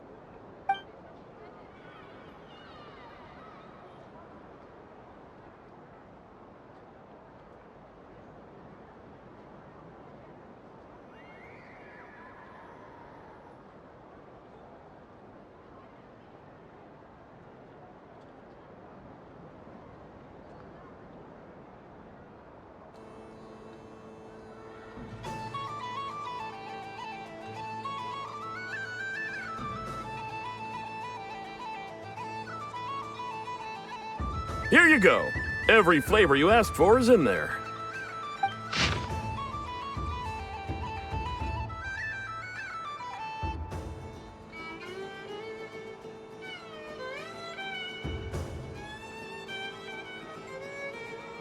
Thank you. I should be the one thanking you! You brought me a whole bunch of new business. It's like a genuine blessing from the Moon Goddess. I hope you and your friends have a lovely night.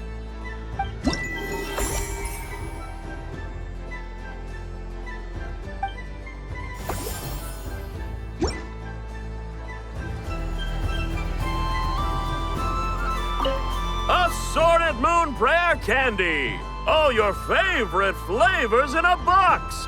All right, kids, just line up over here.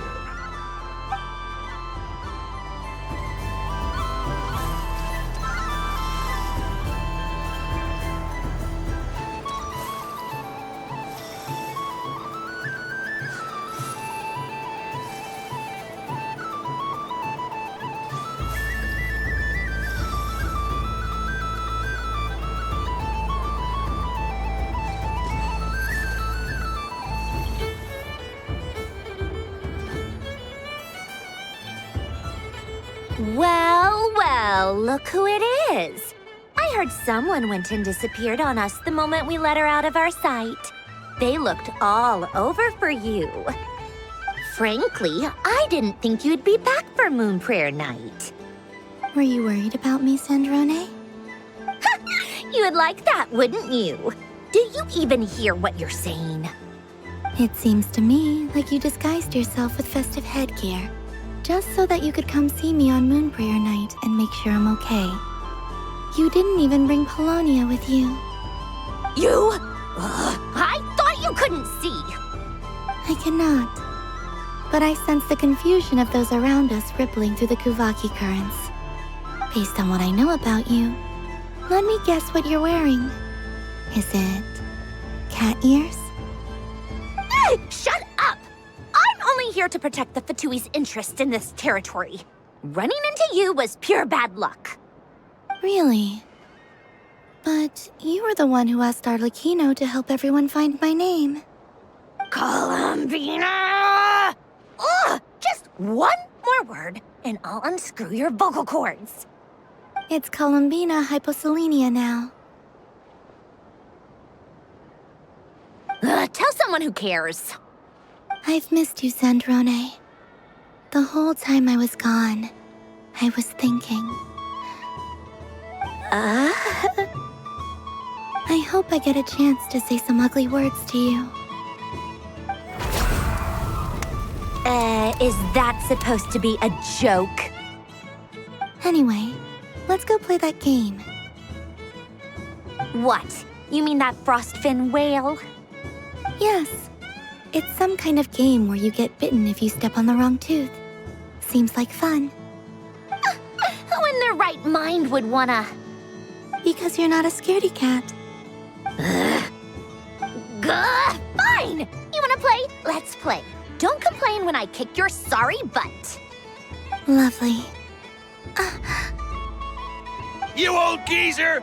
I'm gonna beat the pants off you! Just you watch! I almost forgot. Sandrone? What is it now? You'd better not lose, or I'm going to beat your head in. What?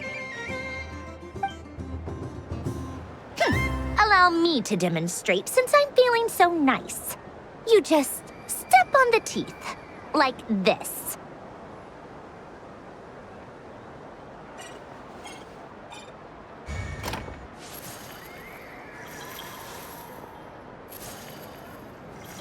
Which should I pick? I'm getting a bad feeling from this one.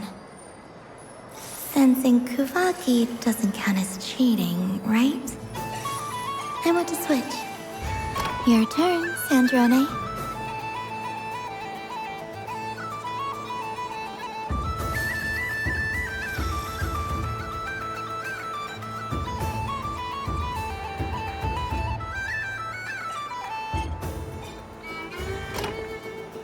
Don't come crying to me if you get bitten.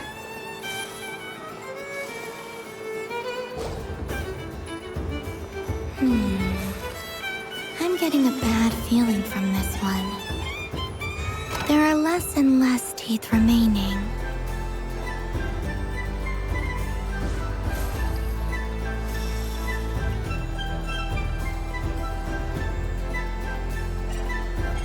Huh? What's that noise?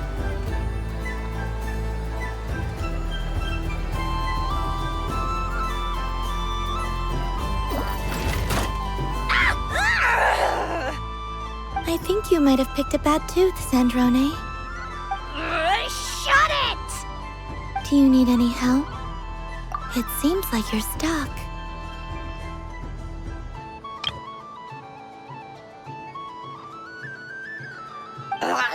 No! It's just a blasted toy! How is its grip this strong?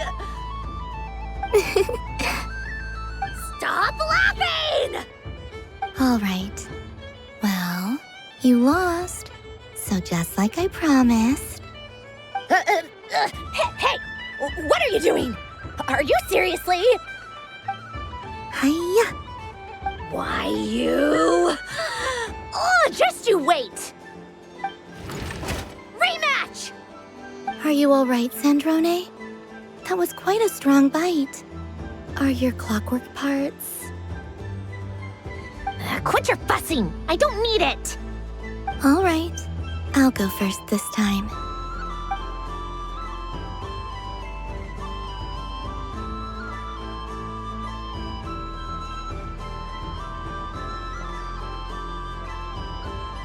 I see it now. She can sense which teeth are rigged. So I just need to avoid the same ones that she does.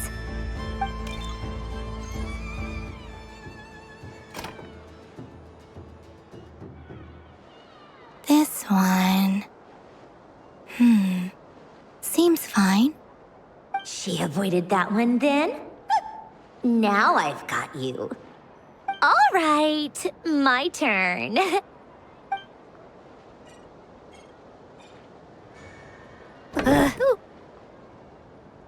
What? Looks like you lost again, Sandrone. Wait! There's more than one bad tooth! Bonk.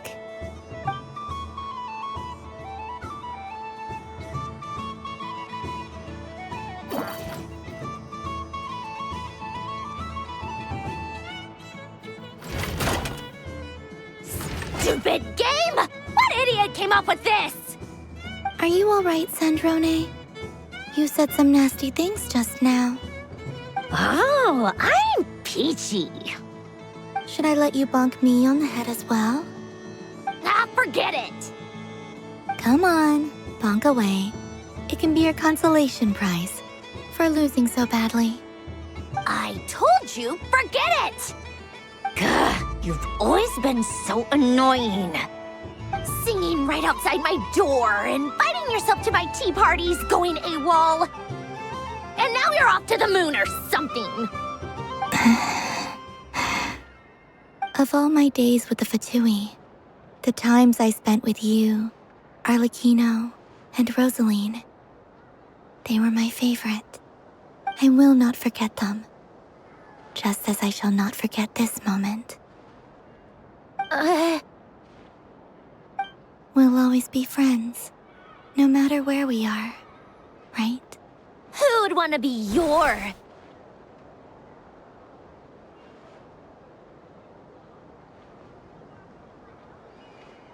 I'll miss you, Sandrone.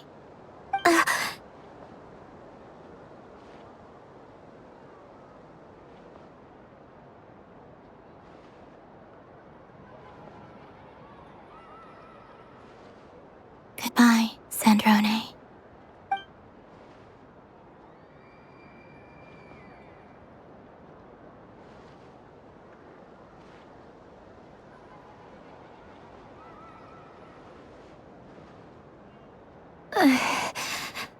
I'll miss you too, Columbina. Sorry, what was that?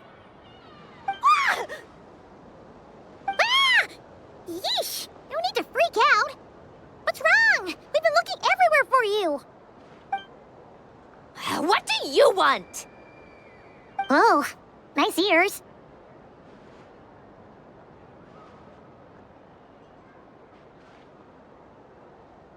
What do you want? This! Huh? It's your turn to draw something. You're one of her friends too, aren't you?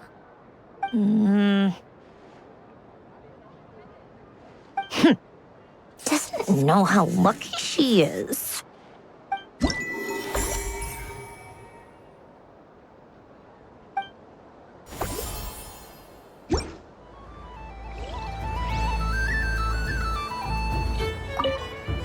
I'm gonna come back a whole lot stronger. Be ready for a rematch.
And done! Here, take a look! I think it looks quite funny. Well, Paimon thinks it's super cute. It looks like a silly chic badger and a rhyme-horn deer that's about to fall asleep. Maybe I'll stand on the chic badger's side instead. It looks like we've attracted the attention of quite a few animals. Let's make room for them.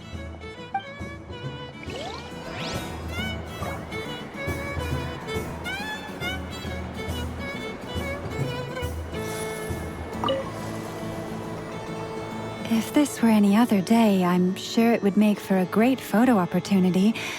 But Moon Prayer Night has rendered my antlers uncomfortably large.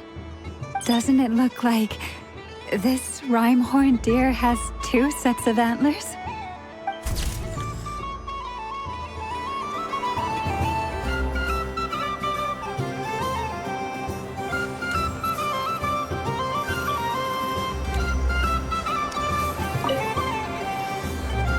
Fun ride, huh? You and Columbina look pretty sad to leave. This isn't gonna make Paimon dizzy, is it? Oh, candy for us? Thanks a bunch, Columbina. Don't mind if we do. Whoa, this one's intense. But it's so tasty. What about you, Traveler? How does yours taste? Oh, sounds good. Paimon's drooling now. Are there any more Smetna candies in the box? Yes, I believe so. Okay, gotcha. Let's see.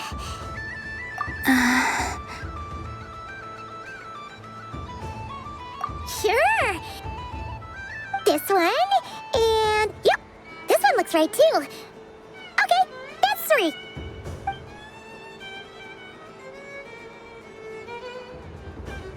Here we go. 1 per person. It's so sweet.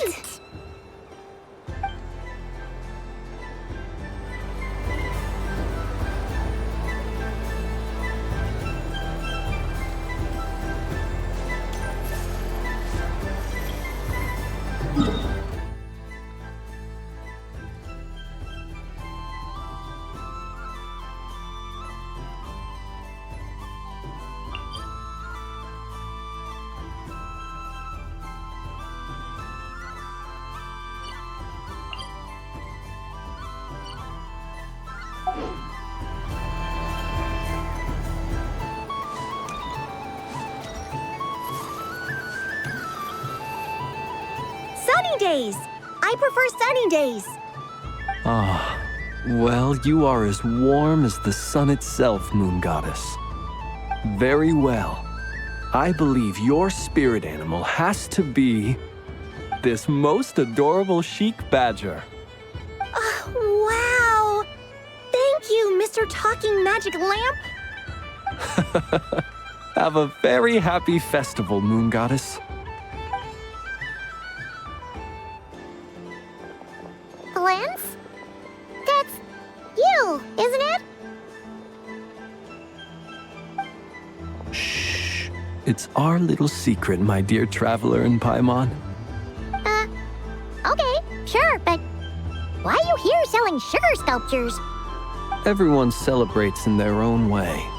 After gazing into the abyss and spending time around gravestones all year, what better way to relax than to see sunny smiles on the faces of the living? Besides that, I like to think of myself as a fair judge of character. I dare say matching personalities to confection suits me rather well. That's not what Paimon was talking about. Aren't you afraid that your true identity might be exposed? Should I be? There is all manner of magic in the air this Moon Prayer night, thanks to the work of the great mages. I see Miss Columbina is hiding in plain sight. Why should I not do the same? Why miss this rare opportunity to enjoy a special evening in my true form? Fair enough. You got a point there. People who don't know you will probably think you're just a talking lantern. Well, now that we see eye to eye, what brings you here? Not a search for your spirit animal, I presume? Ah, well, actually... Here, see for yourself. Oh, this is... How wonderful. A A beautiful idea. Yeah! We just met Varka, and he said that having everyone draw their own section was kind of boring. So, he did your bit for you. Ah, Varka. Ever the maverick. I see his artistic skills are truly one of a kind. In that case, I shall paint something on Mr. Albedo's behalf in a short while. What? Why not now? Ahem. Welcome home, Moon Goddess. Whew, that was close. Hello, Flint. She recognized you right away! What keen eyes you have, Miss Columbina. Especially considering they are shut. I did not see you. Rather, I sensed you. I can sense the fluctuations in Kuvaki all around me. One would expect no less of the Moon Goddess. Might I interest you in some candy? Yes, please. Excellent. I shall make some for you right away. Hmm? Something the matter, Miss Columbina? What about my spirit animal? All the other children carrying sugar sculptures are talking about it. Wait, is she taking the test seriously? Ah, my apologies. How could I neglect that? You are quite right, Miss Columbina. Every one of us has a magical creature living in their heart. Would you permit me to help you find yours? Yes, please. Do you prefer the day or the night? Night. Which of the 4 seasons is your favorite? Winter. Think of a perfect day. What is the weather like? Sunny, rainy, or perhaps cloudy? Rainy in the morning, sunny at night. What kind of answer is that? Forests, lakes, and open seas. Which do you prefer of these? I like them all. Imagine you opened your very own shop. What would you sell there? Moonlight, I think. Wow! Paimon would totally shop there. It wouldn't cost anything. You'd just need to visit. Aha! I believe I know what your spirit animal is. Here, for you. Oh, it's a Kohenki! Indeed. A free-spirited being with a deep love for all things here in Nodcry, who selflessly lends her aid to as many people as she can reach. It is the perfect fit for you, Miss Columbina. Thank you.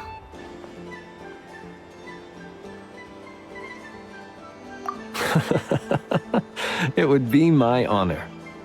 But you shall have to forgive me. We have known each other for quite some time.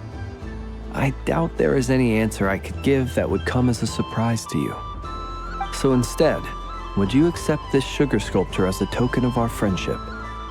It's a lantern.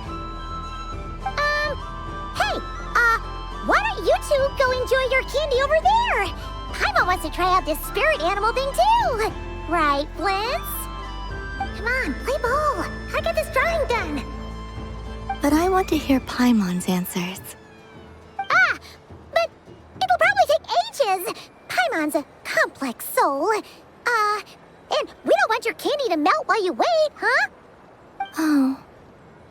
Okay then.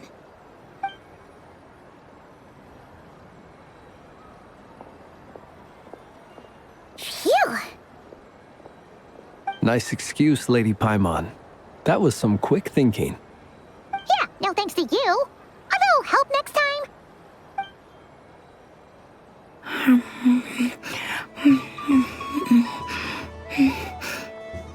It's sweet. Is that Lockaberry? I wonder what flavor the traveler got. This way, this way! It's the candy-selling lantern! I'm coming! Of course. Traveler, maybe we can share? Yes. I found out recently that people share their food sometimes. so I'd like to try it. Or is that a no?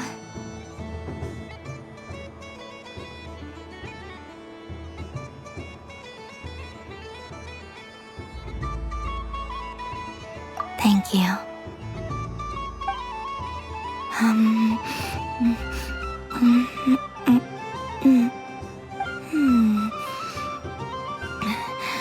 Yours is a little more sour than mine. Here, you try it.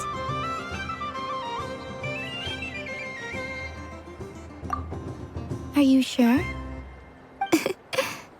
Amazing. My sugar sculpture has shrunk, yet my heart is filled with feelings of sweetness. I will remember this feeling. Sure.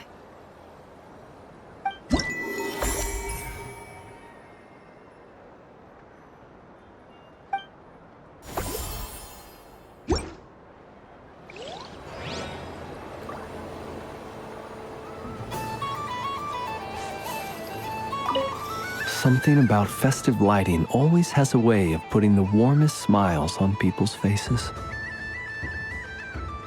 This is most thoughtful of you, Miss Columbina. Kindness exudes from your heart like benevolent moonlight. Forgive me, but I shall have to enjoy this gift a little later. I hope that the flavor I chose is not the only one of its kind. If others were denied the chance to sample such kindness as you have shown to me, it would be a great pity indeed.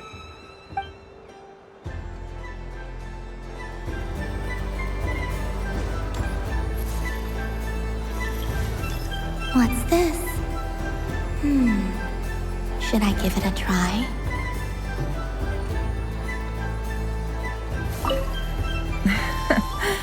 That was fun. It's a shame Ashru doesn't like playing with water, or I'd have roped him in as well. Oh, a gift? You shouldn't have, Miss Columbina. Very nice indeed. Candy is one of many luxuries that the desert folk could never afford.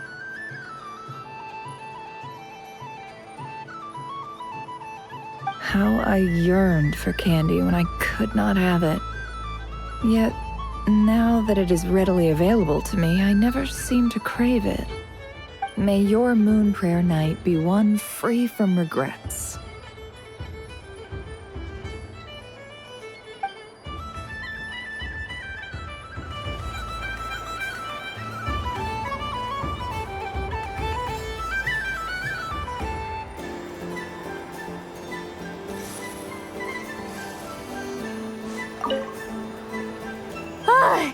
I just had a water fight with 2 Fatui Harbingers.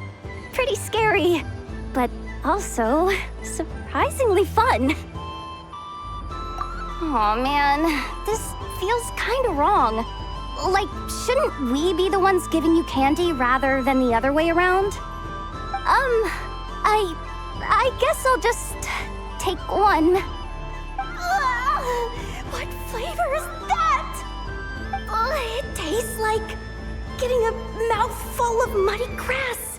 After being rear-ended by a blunt-horn rhino, then face-planting the ground. I'll never get this taste out of my mouth. It's delicious.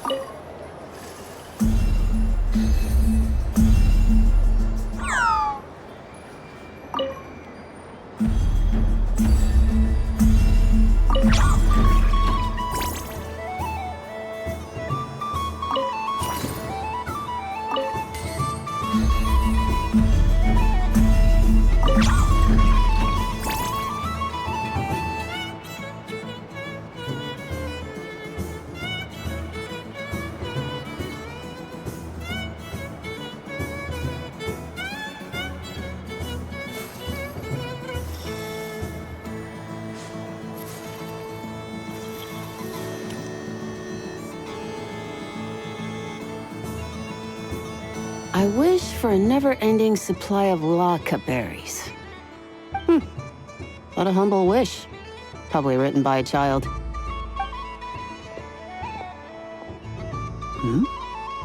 Is that Llama the Moon Chanter?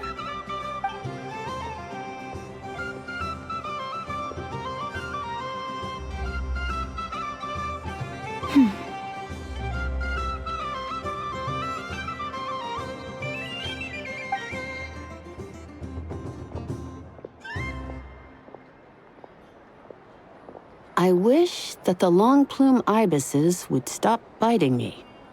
Oh dear, poor Llama. All right, I'll write that one down for you. I got it. While everyone else is celebrating Moon Prayer Night, you're as busy as ever. I don't mind. It's rewarding work. A good kind of busy. My antlers are at their heaviest tonight, and the Kuvaki waves are especially strong. But as I help these dear friends hang their wishes up, I feel a great peace within myself that is hard to describe. You see, they are all such beautiful wishes, and they are ones that we can fulfill by our own strength. Do you blame me, Llama? I want to hear your honest answer. It is by the help of so many people that I can return to the moon. But I feel as though I've hardly done anything in return. You've done plenty, Columbina. I say this in earnest, both as someone who knows your history and also as a friend who has seen what you've been through. What about as a moon chanter? I feel proud to honor our moon goddess's wish, and I'm sure any moon chanter in history would have felt the same way. Thank you for your kind words, Llama. But... Since you asked for my honesty, I won't lie to you. My feelings are mixed right now. Besides pride, I also feel... I suppose it's a reluctance to let go. Once you return to the moon, we will be far apart and separated by a false sky. I'm sure those of us left behind will gaze up at that sky, yearning for the moon once in a while, just as you used to do. I will miss you, Llama. I will miss you all. I hope to stay in touch. I will try and find some way to send messages down from the moon. Perhaps you could use Kuvaki. I've heard Yehoda say that signals can be sent using long and short waves, or strong and weak lights. That sounds a little complicated. What if we forget what the signals mean? We could prepare a codebook beforehand, but... You're right. It wouldn't really suit you. Still, whatever happens, I believe that you will find your own unique way of communicating with us. And now that I think about that, my heart feels lighter. Because you trust in me? Yes. I have faith in you, and in the power of truth. In my experience, the truth tends to be difficult, but that's what makes it stand out from what is false. So I'm confident that your thoughts and your love will shine through the curtain of lies. We will know it when we see it. Thank you. Now, could you help me hang up my wish? Is this? I wish that all who dwell in this moonlit world can find a place to belong. And I wish that I shall one day see my friends again. It's 2 wishes. I hope that's not too greedy of me. Not at all. And I think you speak for us all with the second one.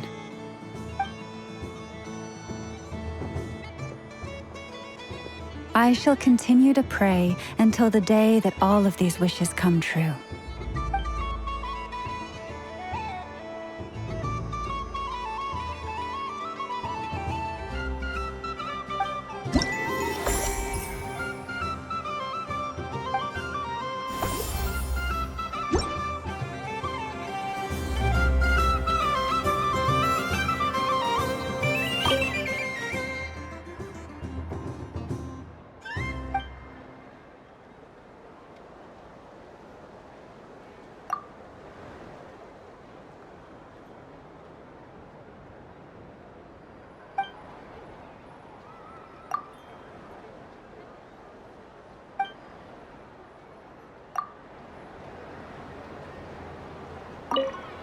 Yes. May everyone's wishes come true. Why, thank you. Don't mind if I do. Oh, my. It's so sweet. I'm so accustomed to plain, simple meals that this sweet treat is quite a shock to the senses. But I savor this moment in its entirety because it tastes like true friendship.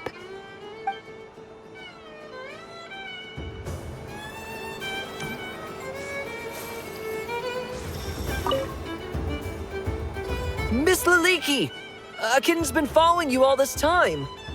Oh, so it has. Hello there, little kitty. May the moon light your path. Did Lady Llama send you? Or was there something you needed?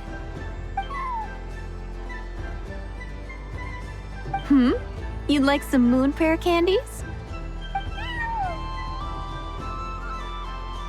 No? I believe it wants that box. The one with the moon prayer candies in it. Oh, I see. Here, kitty. Come on. Here you go. Thank you, Lady Mr. Cantor, did you see that young lady dressed as the moon goddess? When did she leave? Sorry, no, I was looking at... I was watching the... cat. I see. The resemblance was uncanny. She seemed like the true Lady Kutar, the one who guides souls.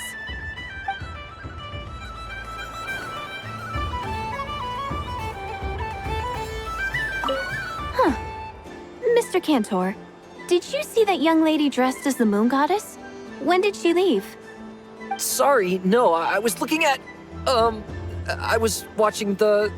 cat. I see. The resemblance was uncanny. She seemed like the true Lady Kutar, the one who guides souls.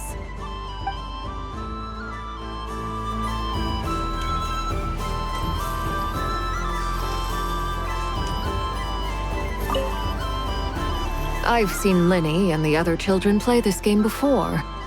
It would seem that it's not a bad way to relax, once in a while. Candy? Would you mind if I took a handful extra? I'm sure the children will enjoy them. I must say, Columbina, you really have changed. You never used to show this much consideration for other people, even when prompted. I'm sure Sandrone would agree when I say, I like the present version of you better.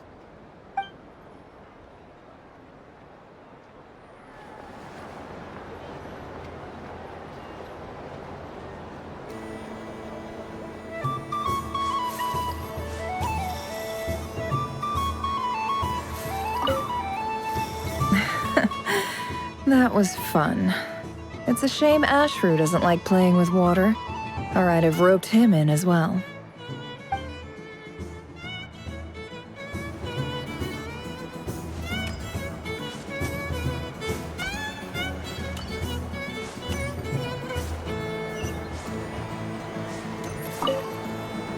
Done being a do-gooder yet?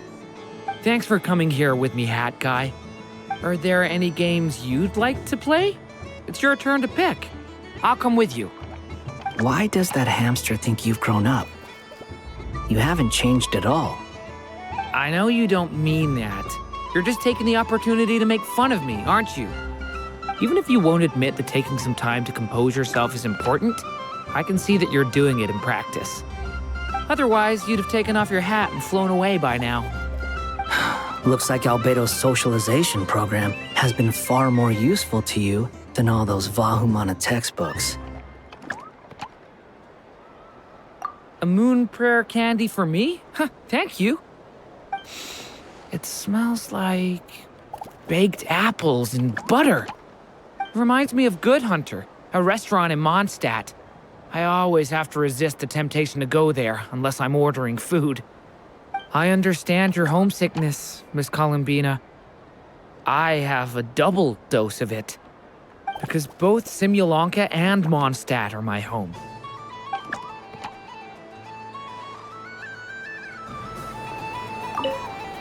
done being a do-gooder yet? Thanks for coming here with me, Hat. Are there any games you'd like to play? Why does that hamster think you've... I know you don't mean that. Even if you won't admit to taking... Otherwise, you'd have taken off your hat.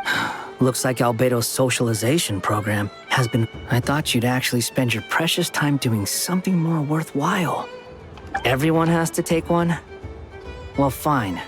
I'll take mine.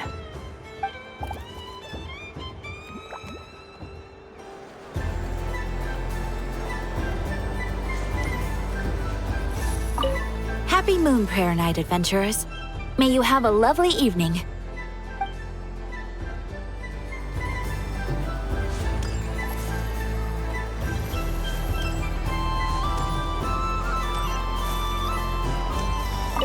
If all the prizes are gone, I might as well close up shop for the day. But you haven't had your fill of fun yet, right? So the next time a customer shows up, you're going to have to run faster, all right? And remember, run out of the rings, not into them. Oh, a gift for me? Lord Sangamabe really is going up in the world. Wow, candy from the moon goddess herself. If I back this up... No, what am I saying? Box this up in exquisite gift boxes? Yes, I can make a fortune! Maybe I don't even need to go to all that trouble. Any old boxes will do. I just need to tell my customers that this candy is blessed by the moon goddess. Yeah, that ought to do it. Sounds like a plan. Time to have Irwa earn his keep when I get back.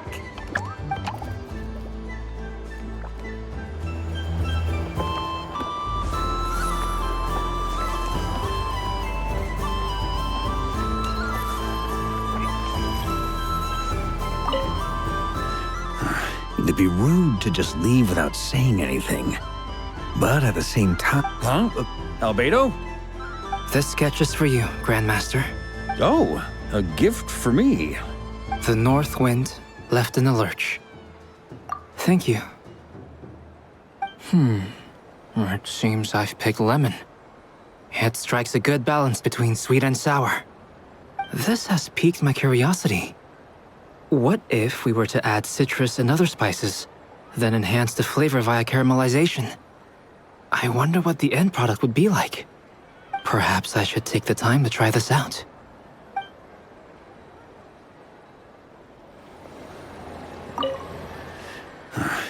Huh? Albedo? This sketch is for you. Oh, a gift for... The North Wind left in a lurch. Ooh, I get one too? Nice, thanks. What is that? Oh, so familiar. Don't tell me. Oh, I got it. It's like the candy jar dropped into a vat of today's boon. Seems I'm a proud recipient of today's Feast of the Moon, huh?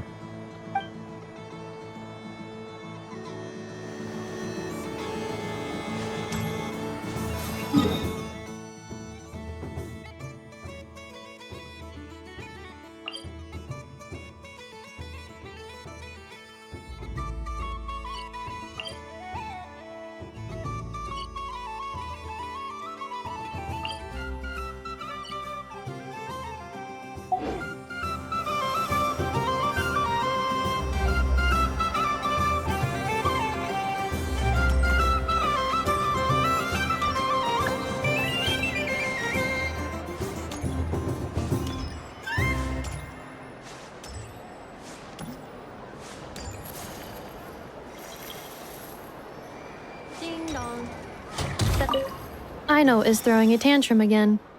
I believe it will take 3 crumb-kakes to constitute a suitable peace offering. Scanning candy composition and ingredient ratios.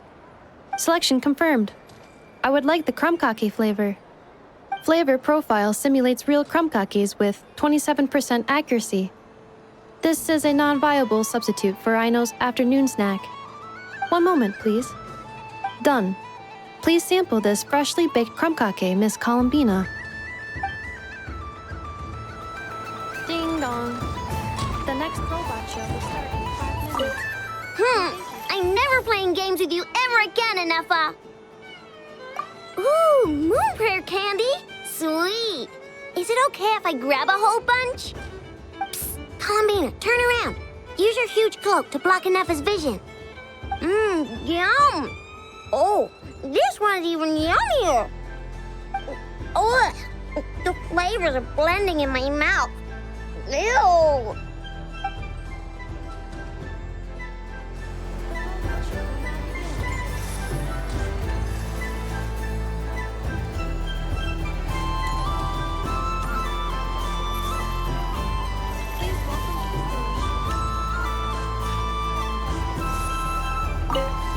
What's there to see on that moon anyway? Let her go up there and cry alone. See if I care. You're giving me candy? That isn't like you. This had better not be some weird prank. Coffee flavor? I thought you hated coffee. It's extra strong too. You didn't do all this just for me, did you? Hey! Don't take it away! I never said I didn't want it. I mean, you can't unmake the candy now.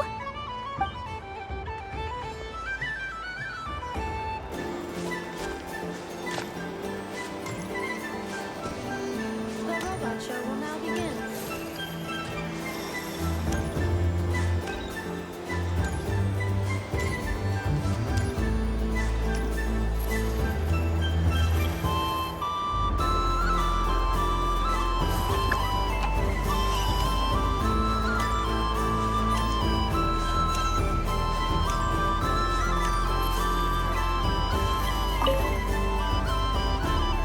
Welcome home, Moon Goddess. Oh, you're the genuine article. Alice was right. This Moon Prayer Night was worth watching after all. Another one that talks. Greetings. Pleased to make your acquaintance. I am the Hexenzirkel member they call B. Barbeloth Trismegistus. Columbina Hyposelenia. Pleased to meet you too. Hyposelenia. A fine name indeed. Now then, Miss Columbina, do you wish to hear a mage's divination? Divination? The Frost Moon Scions used to ask me what would happen in the future. Is this like that? From the perspective of the one seeking answers, perhaps. As you look to your journey ahead, if you seek to understand the unknown, resolve your doubts, and soothe the confusion in your heart, divination could be for you. The unknowns on my journey. Of course, if one wishes to peer into fate, then hydromancy is the more precise option. But that is a complex affair, and to relegate that majestic art to the status of a festive amusement would seem somewhat uncouth.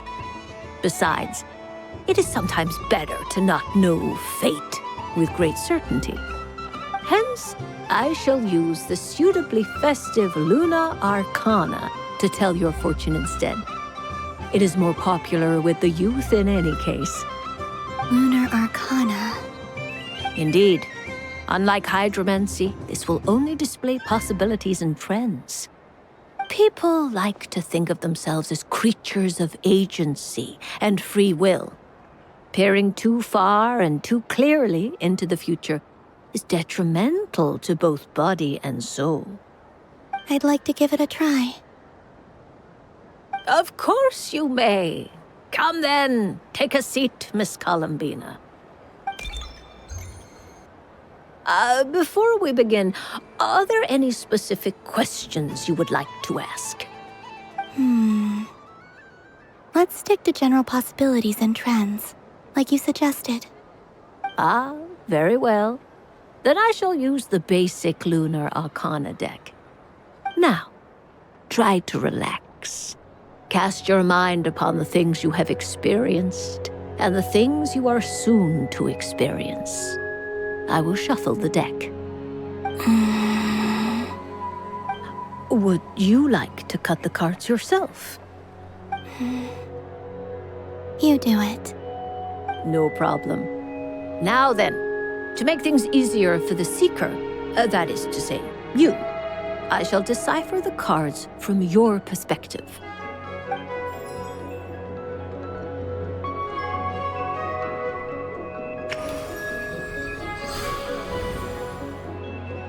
Please, draw the first lunar arcana. This represents destiny and is the foundation for the divination as a whole.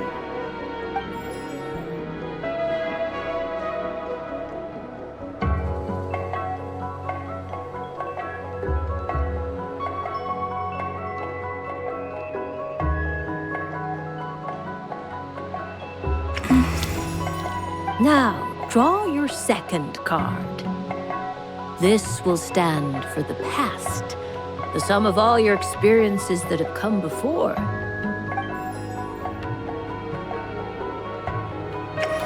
And now the third arcana. This is the present, your interpretation of the current moment. Finally, the last card. This shall speak of the future, which... Oh. Kuvaki Pulse? Fascinating. I've never encountered this before in my role as a diviner. Something has exerted an influence upon this card, causing it to leave its designated position. What do you make of this, Miss Columbina? Perhaps this is the guiding hand of fate in action. Of course, if you wish, you can choose to deny the validity of this card and draw the future for yourself. No, it's fine. Let's go with this one. A bold decision. I must say I'm looking forward to the results. Well then, let us flip the lunar arcana in sequence and see what emerges. Sure.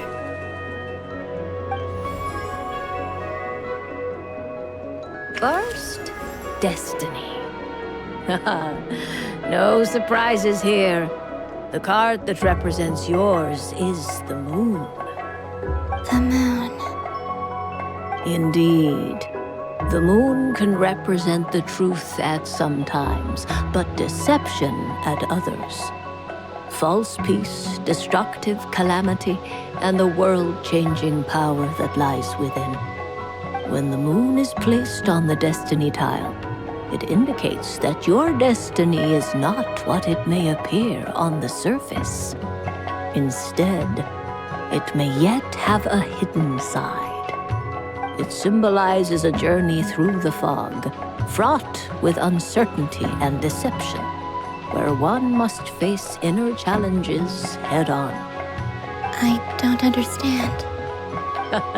Patience, my dear. This is but the first card, which serves as a basis for the interpretations that follow. Our divination will only grow clearer from here on out. Now then, flip the second card, the one that speaks for the past.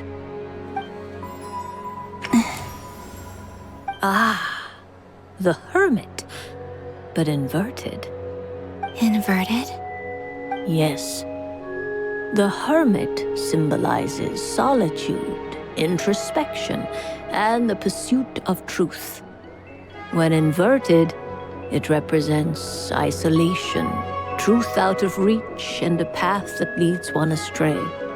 Combined with the moon as one's destiny, the Hermit inverted represents a choice you made to stand alone in the past. It was a choice made not out of fear or arrogance, but for reasons that others could not perceive. You fumbled through the darkness without a guide, but you did not find your way. Rather, you went astray. More than once, it would seem. Is this about how I became Kutar despite not wishing to become a god? and how I joined the Fatui because I yearned for a place to belong. I suspect only you know the answer to this question. All is not lost. The past is in the past, and so it shall remain. Shall we look into the present now? Oh my. The lovers. One of the most interesting Luna Arcana. What does this one mean? This means that you have had an unprecedented emotional experience. The joy of finding your soul becoming intertwined with that of another. A precious and wonderful thing indeed. It's true. I've made a lot of friends recently, and they are very good to me. I like them a lot. That sounds lovely. I am most delighted for you.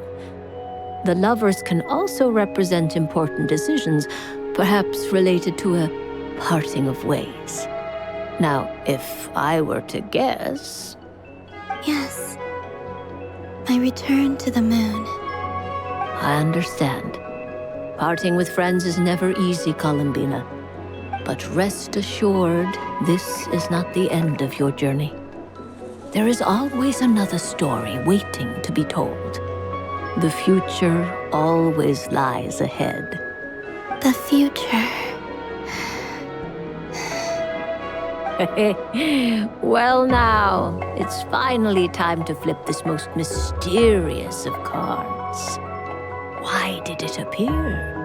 And what does it wish to tell you? I'm ready. Very well. Flip this card and see what lies on the other side. Oh. Miss Barbeloth? What is it? This card is death.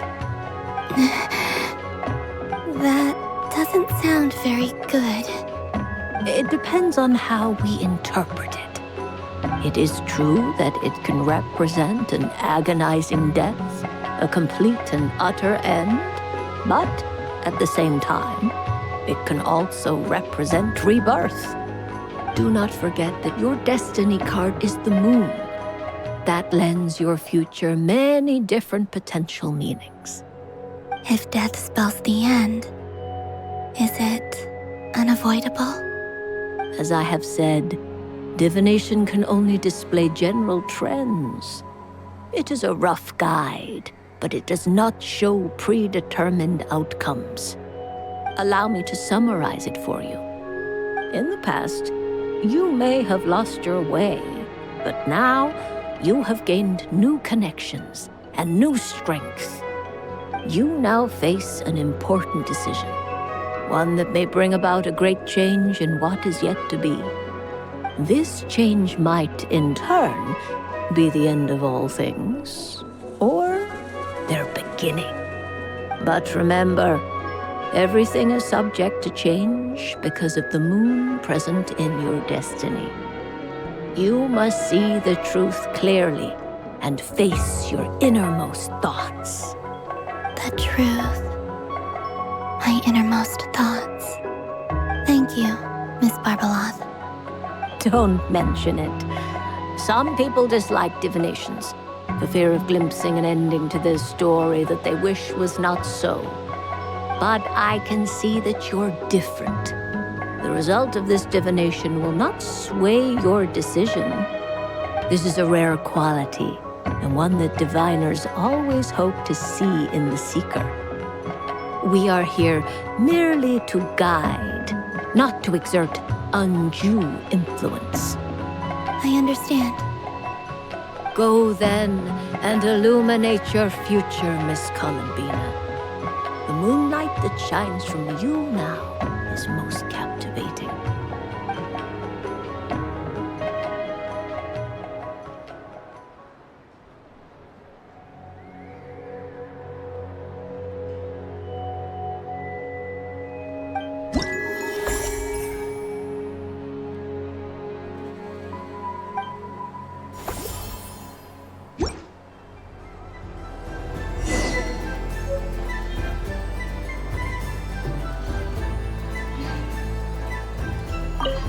The death card made a most enigmatic appearance. The moon for which Miss Columbina is bound, I fear. Fretting is of no avail. I will have a chat with Alice about it sometime. Ah, you're such a polite child, Miss Columbina. But we elders have already partaken of our fair share of stories in this world. Enjoying candy, keeping up with the hip and groovy trends of the day. These things should be left to youngsters like you. I hope you don't misunderstand me. I do not intend to lecture you or reject your kindness. It is simply that the mere sight of this candy is starting to give me a toothache.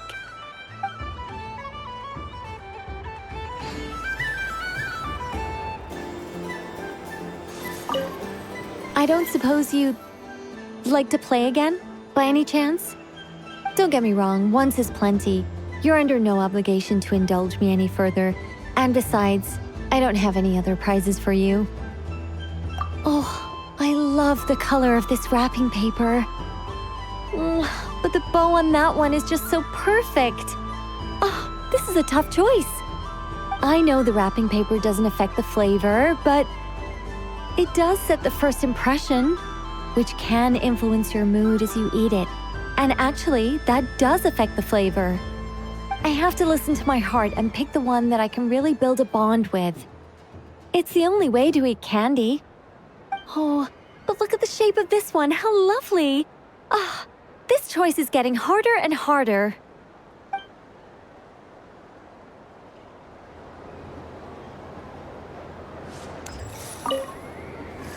Up for another round of fish blast? Oh, I mean of bye-bye bad fishies?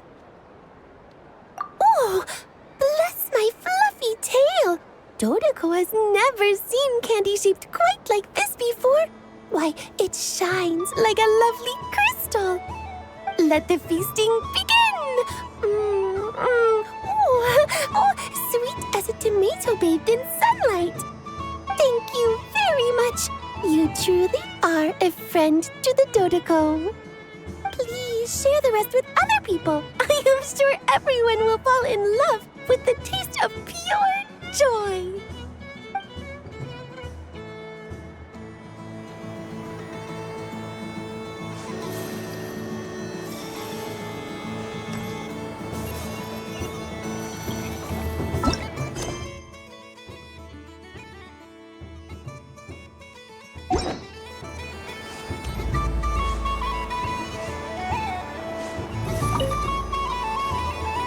Traveler. Hey there, Columbina! Are you done checking out the festive amusements already? Are you sure you don't want to look around some more? You might not get another opportunity like this for a while. Right now, what I'd like to do is...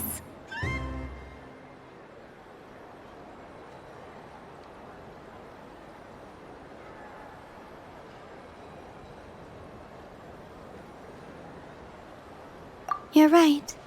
I'm not ready for this night to end just yet.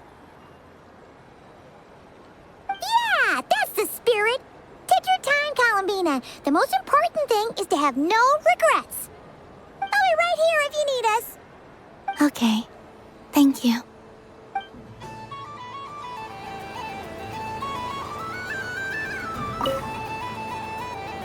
Traveler, Paimon.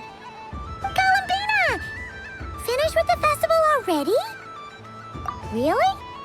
You're sure you don't want to have a little more fun out there? Final answer. Yes, I am sure.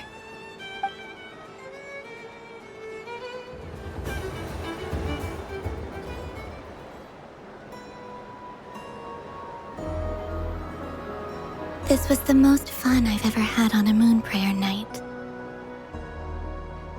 Everywhere I went, people were saying, "Welcome home," and there were friends at every turn.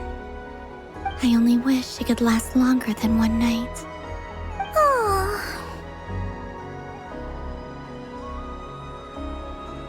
Yes, you're right. The moon prayer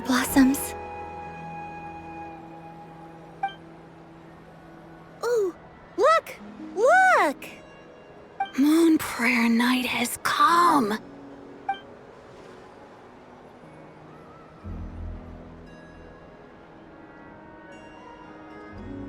The moon. It's so beautiful.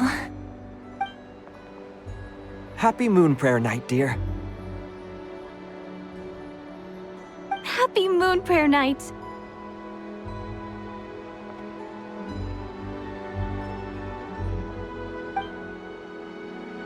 Happy Moon Prayer Night.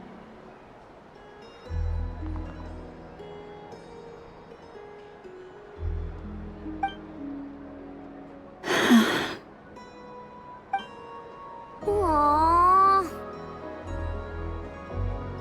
Huh.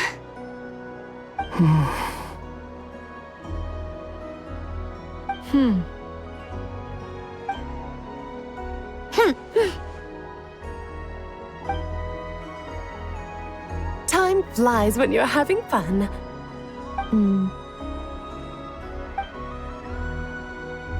Oh. Looks like the time has come. Columbina. You're heading off, then? Yes, to the ruins you mentioned. And from there, back home to the moon. Wait! I know? At least...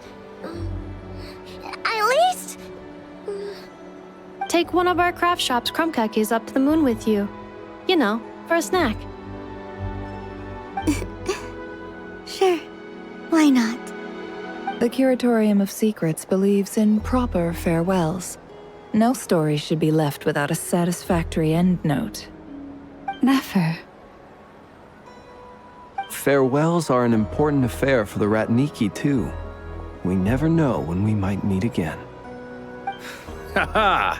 And here I thought grand farewells wouldn't suit tonight's mood. But I suppose friendly passion is not to be stopped, eh?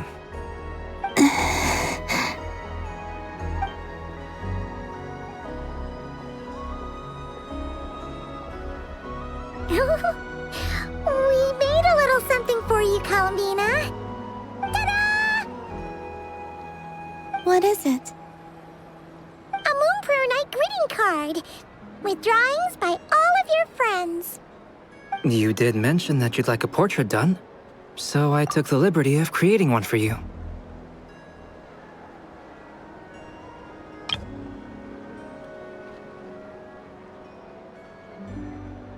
I, meanwhile, did the portrait of Mr. Albedo. And Mr. Varka did the same for me. I mean, I think my work was pretty true to life, don't you think? The picture of Ashru was my doing. The two of you seem to get along rather well.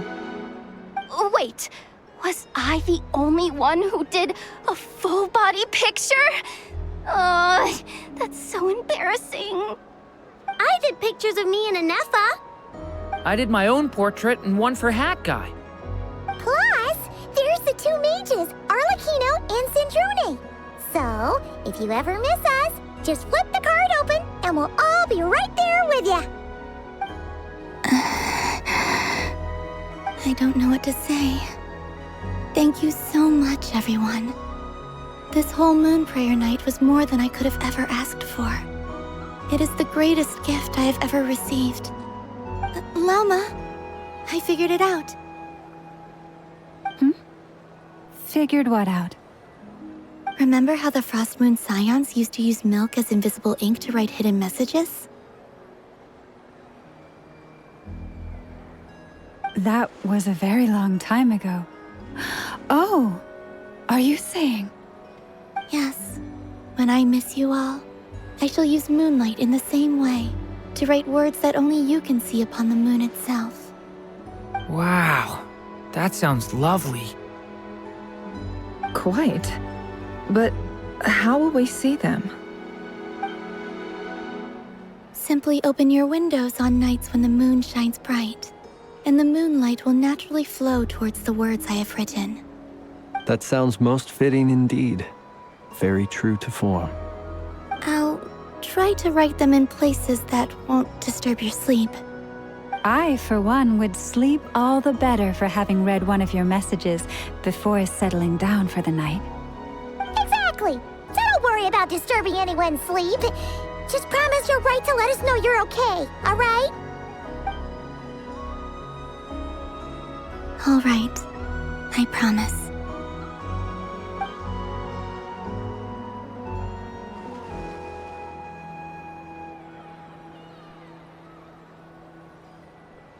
In that case, Columbina? I'm ready.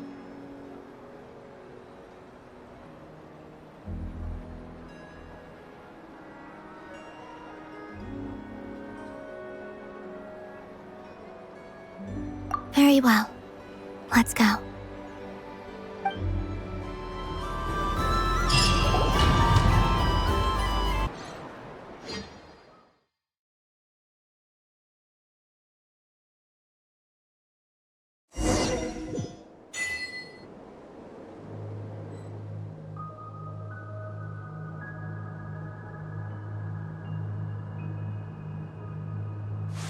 In just a few moments, I will be gone. I still don't know what to expect on the moon. Will I really be able to send messages to my friends? The Kuhenki, the animals of Not Cry. I'll never get to see them again. I wonder where I'll be when the next moon prayer night comes.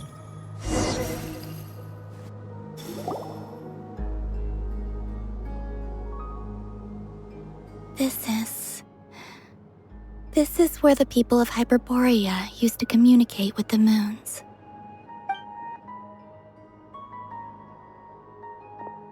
Eternal moon, frost moon, iridescent moon. When the power of all three converge, the gate to the moons shall open. Moon marrow preparations are complete. Only the final step remains. I'm sure Nasha Town is livelier than ever at this moment. Yeah, it's a shame you couldn't be there for it, but it's now or never, right? It's fine. I'm more than happy with this. My last piece of luggage. My only piece of luggage.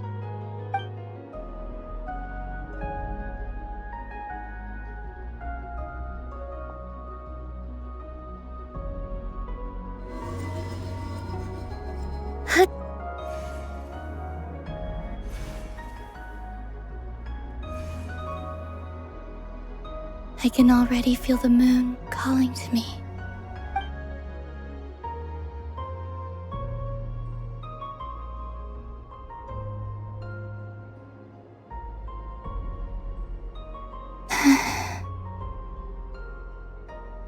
Your home lies on the far side of this light, Columbina.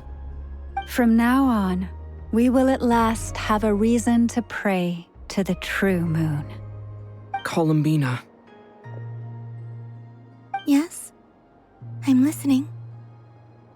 Be sure to come back and see us when you get the chance.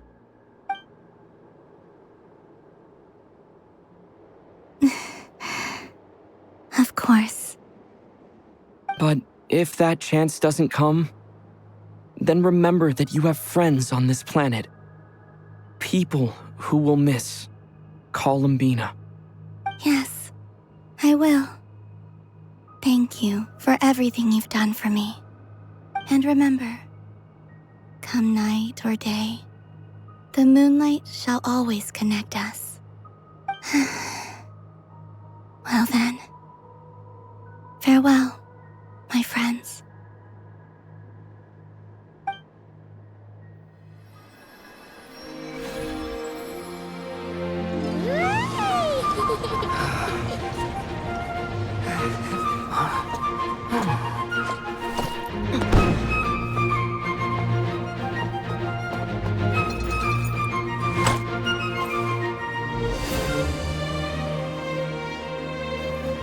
Thank you. This was my happiest night in Tevat. Farewell, Columbina.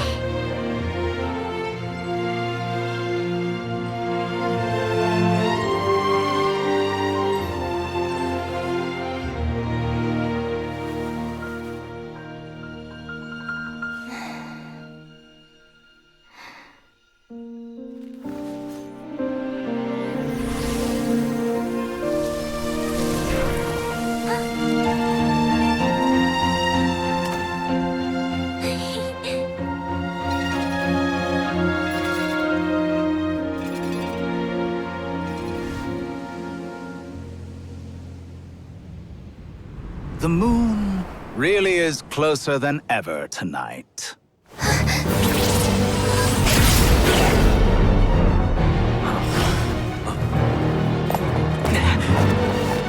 Columbina. All 3 moons in one place. Time for one final experiment. Reason, life, death, time, and space. They all believed I would fail.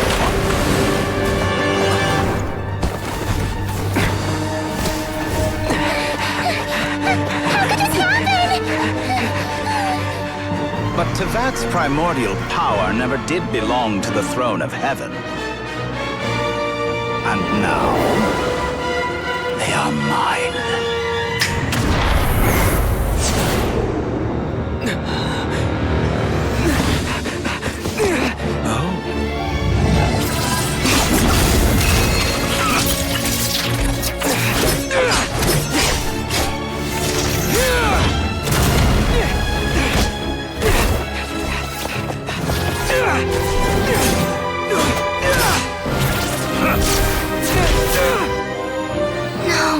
As long as I'm here, the Doctor is free to wield the 3 moons' power.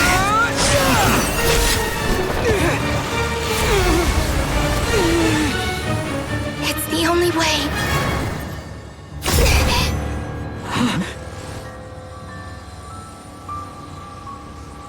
I guess I won't be going home today. Columbina! No!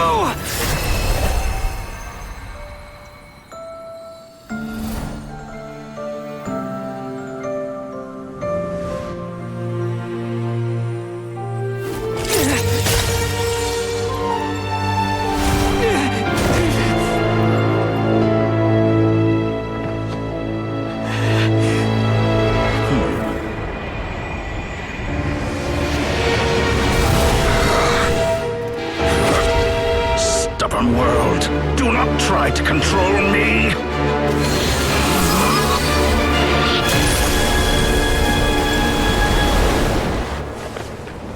Columbina.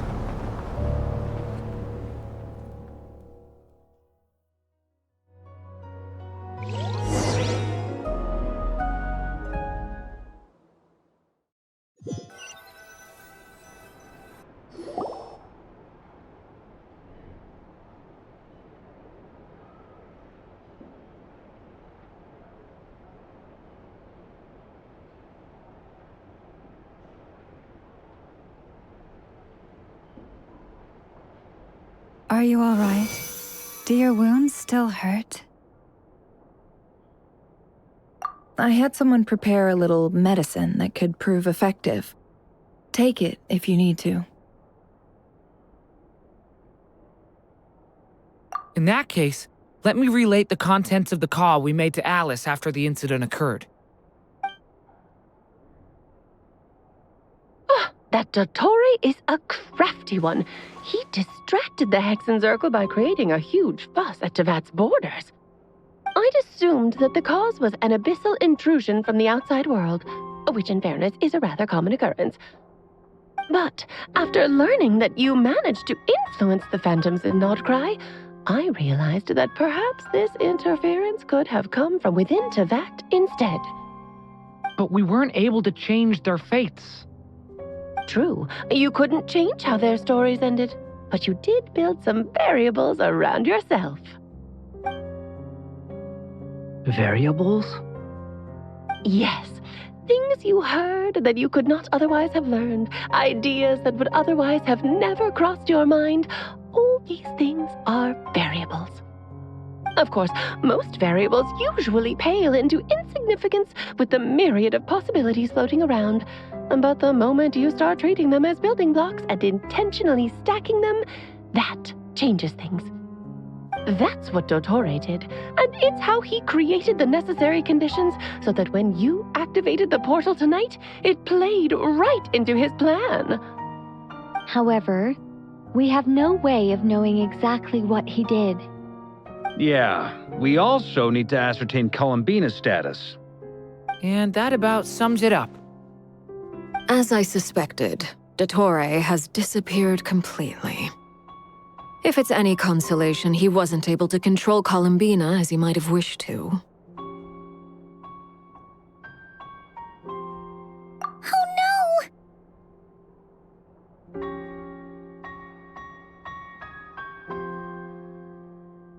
What?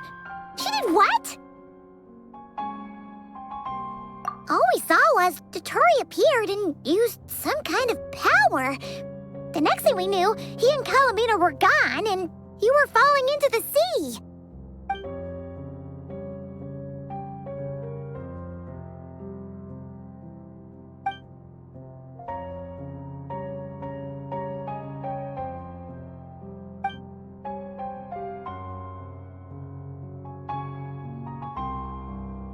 So, Columbina intentionally opened the Moon Gate and escaped into the same mysterious world as Rarier and Thalindus. Sounds like bad news.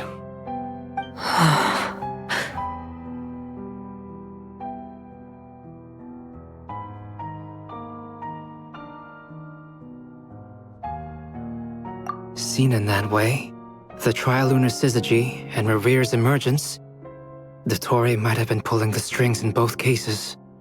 According to Miss Alice, he is attempting to transcend his destiny and finish an experiment that only a god might complete. An utter lunatic. Wait a sec, where's Hat Guy? Seems like he'd want to be here for this. He took off with the Dodo communication device after we spoke to Alice. He said he had a hunch that he wanted to investigate by himself. The look on his face was terrifying.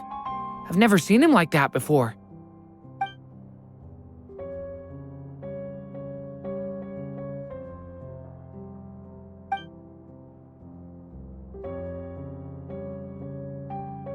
I'm back. Hat Guy! I went to look for the Hyperborean phantoms again. I think I've gotten to the bottom of it. I got them to talk to Nicole on the other end of the communications line. Turns out, the history they describe is different from how Nicole remembers it. Really? But how? Surely Nicole can't have been wrong. Because the phantoms are the ones who were deceived. They speak of a savior who appeared in their history. One who never should have existed. This savior promised to create a new moon within the false sky, and even bring back their moon goddesses.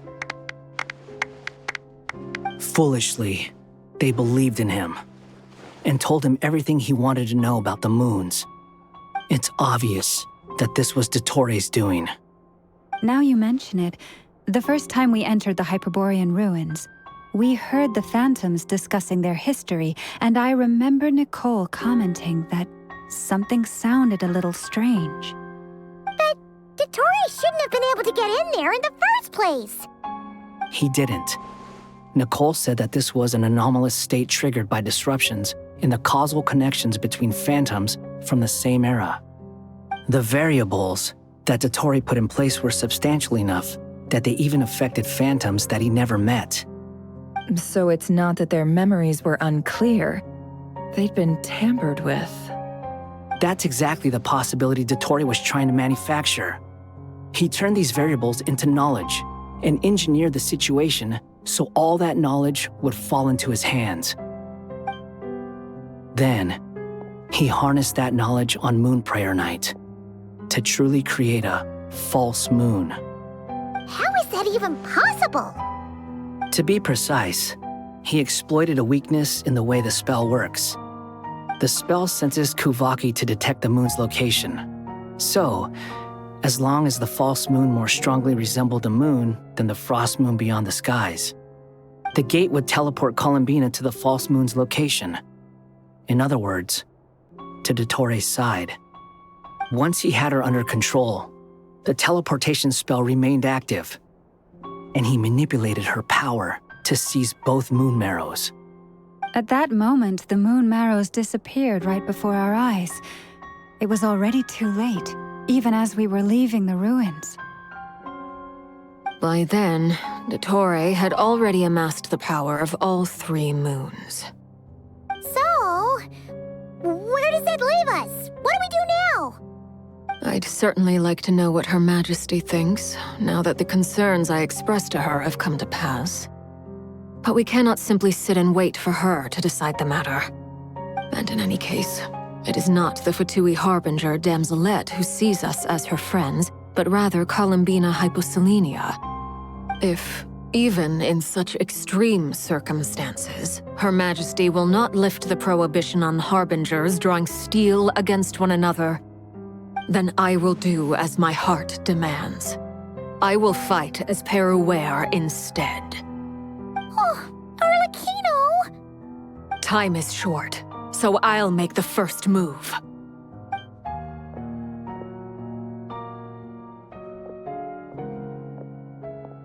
Whew. Even Arlecchino seems to be losing her cool now.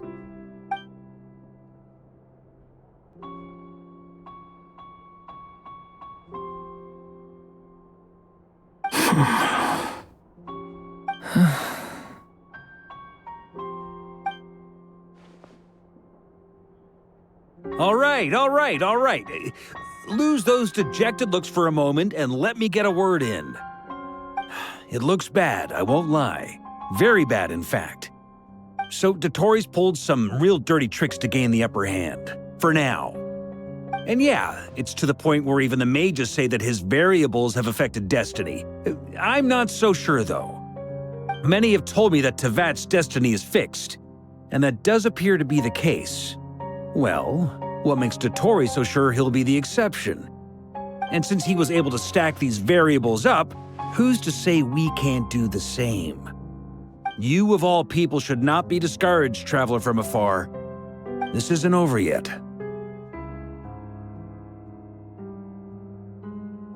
And you're not alone in that. Everyone here does, whether they've spoken thus far or not. But none of us are the type to sit back and wait for the sun to shine again. That's exactly how a knight should roll. If they knock you down, you get back up and get back in it. Don't forget, Honorary Knight, you're a legitimate member of Mondstadt too. Fark is right. This is far from over. Dotori's already way overdue a butt-kicking given his past shenanigans. And after this, he's earned himself a double dose. That's what I'm talking about. How's everyone else feeling? I'll use Kuvaki to investigate Columbina's whereabouts. I'm not ready to give up either. Leave the intel gathering to me. Whatever happens within Nodcry's borders, when the Curatorium of Secrets wants to be in the know, we always find a way. Aino and I will do all we can to support you. We will attempt to reverse engineer Dotori's actions and seek a breakthrough that way. Alice and Nicole are busy dealing with an emergency at Tevat's borders, so they can't return just yet. But they're both very angry about this. They've asked Albedo and me to act on the Hexen Circle's behalf and do everything in our power to fight back against Dotori. Are you ready then? We're going to have to conduct a lot of research, even in the early stages. I'll do my best. As for me, I'm pretty familiar with Dotori's way of doing things, so I can try to predict his next move. I'll help with your investigation. Nice! Looks like we have our basic division of labor. I'll get in touch with Flints and Itlua, get them to have a chat with their Starshiner. It couldn't hurt to bring the Lightkeepers on board as well. At the same time, I'll pass on instructions to the Knights present in Nodcry to assist the Lightkeepers and other organizations in ensuring the safety of those living here. Yeah! We'll show him!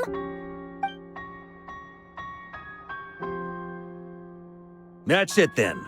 Good luck, everyone.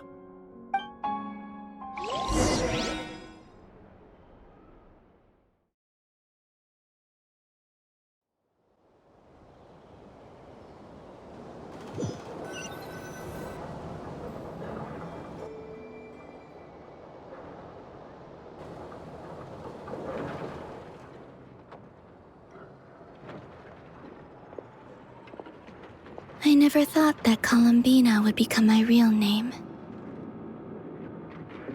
It went from being a Fatui code name to something my friends call me. And remember, Come night or day, the moonlight shall always connect us.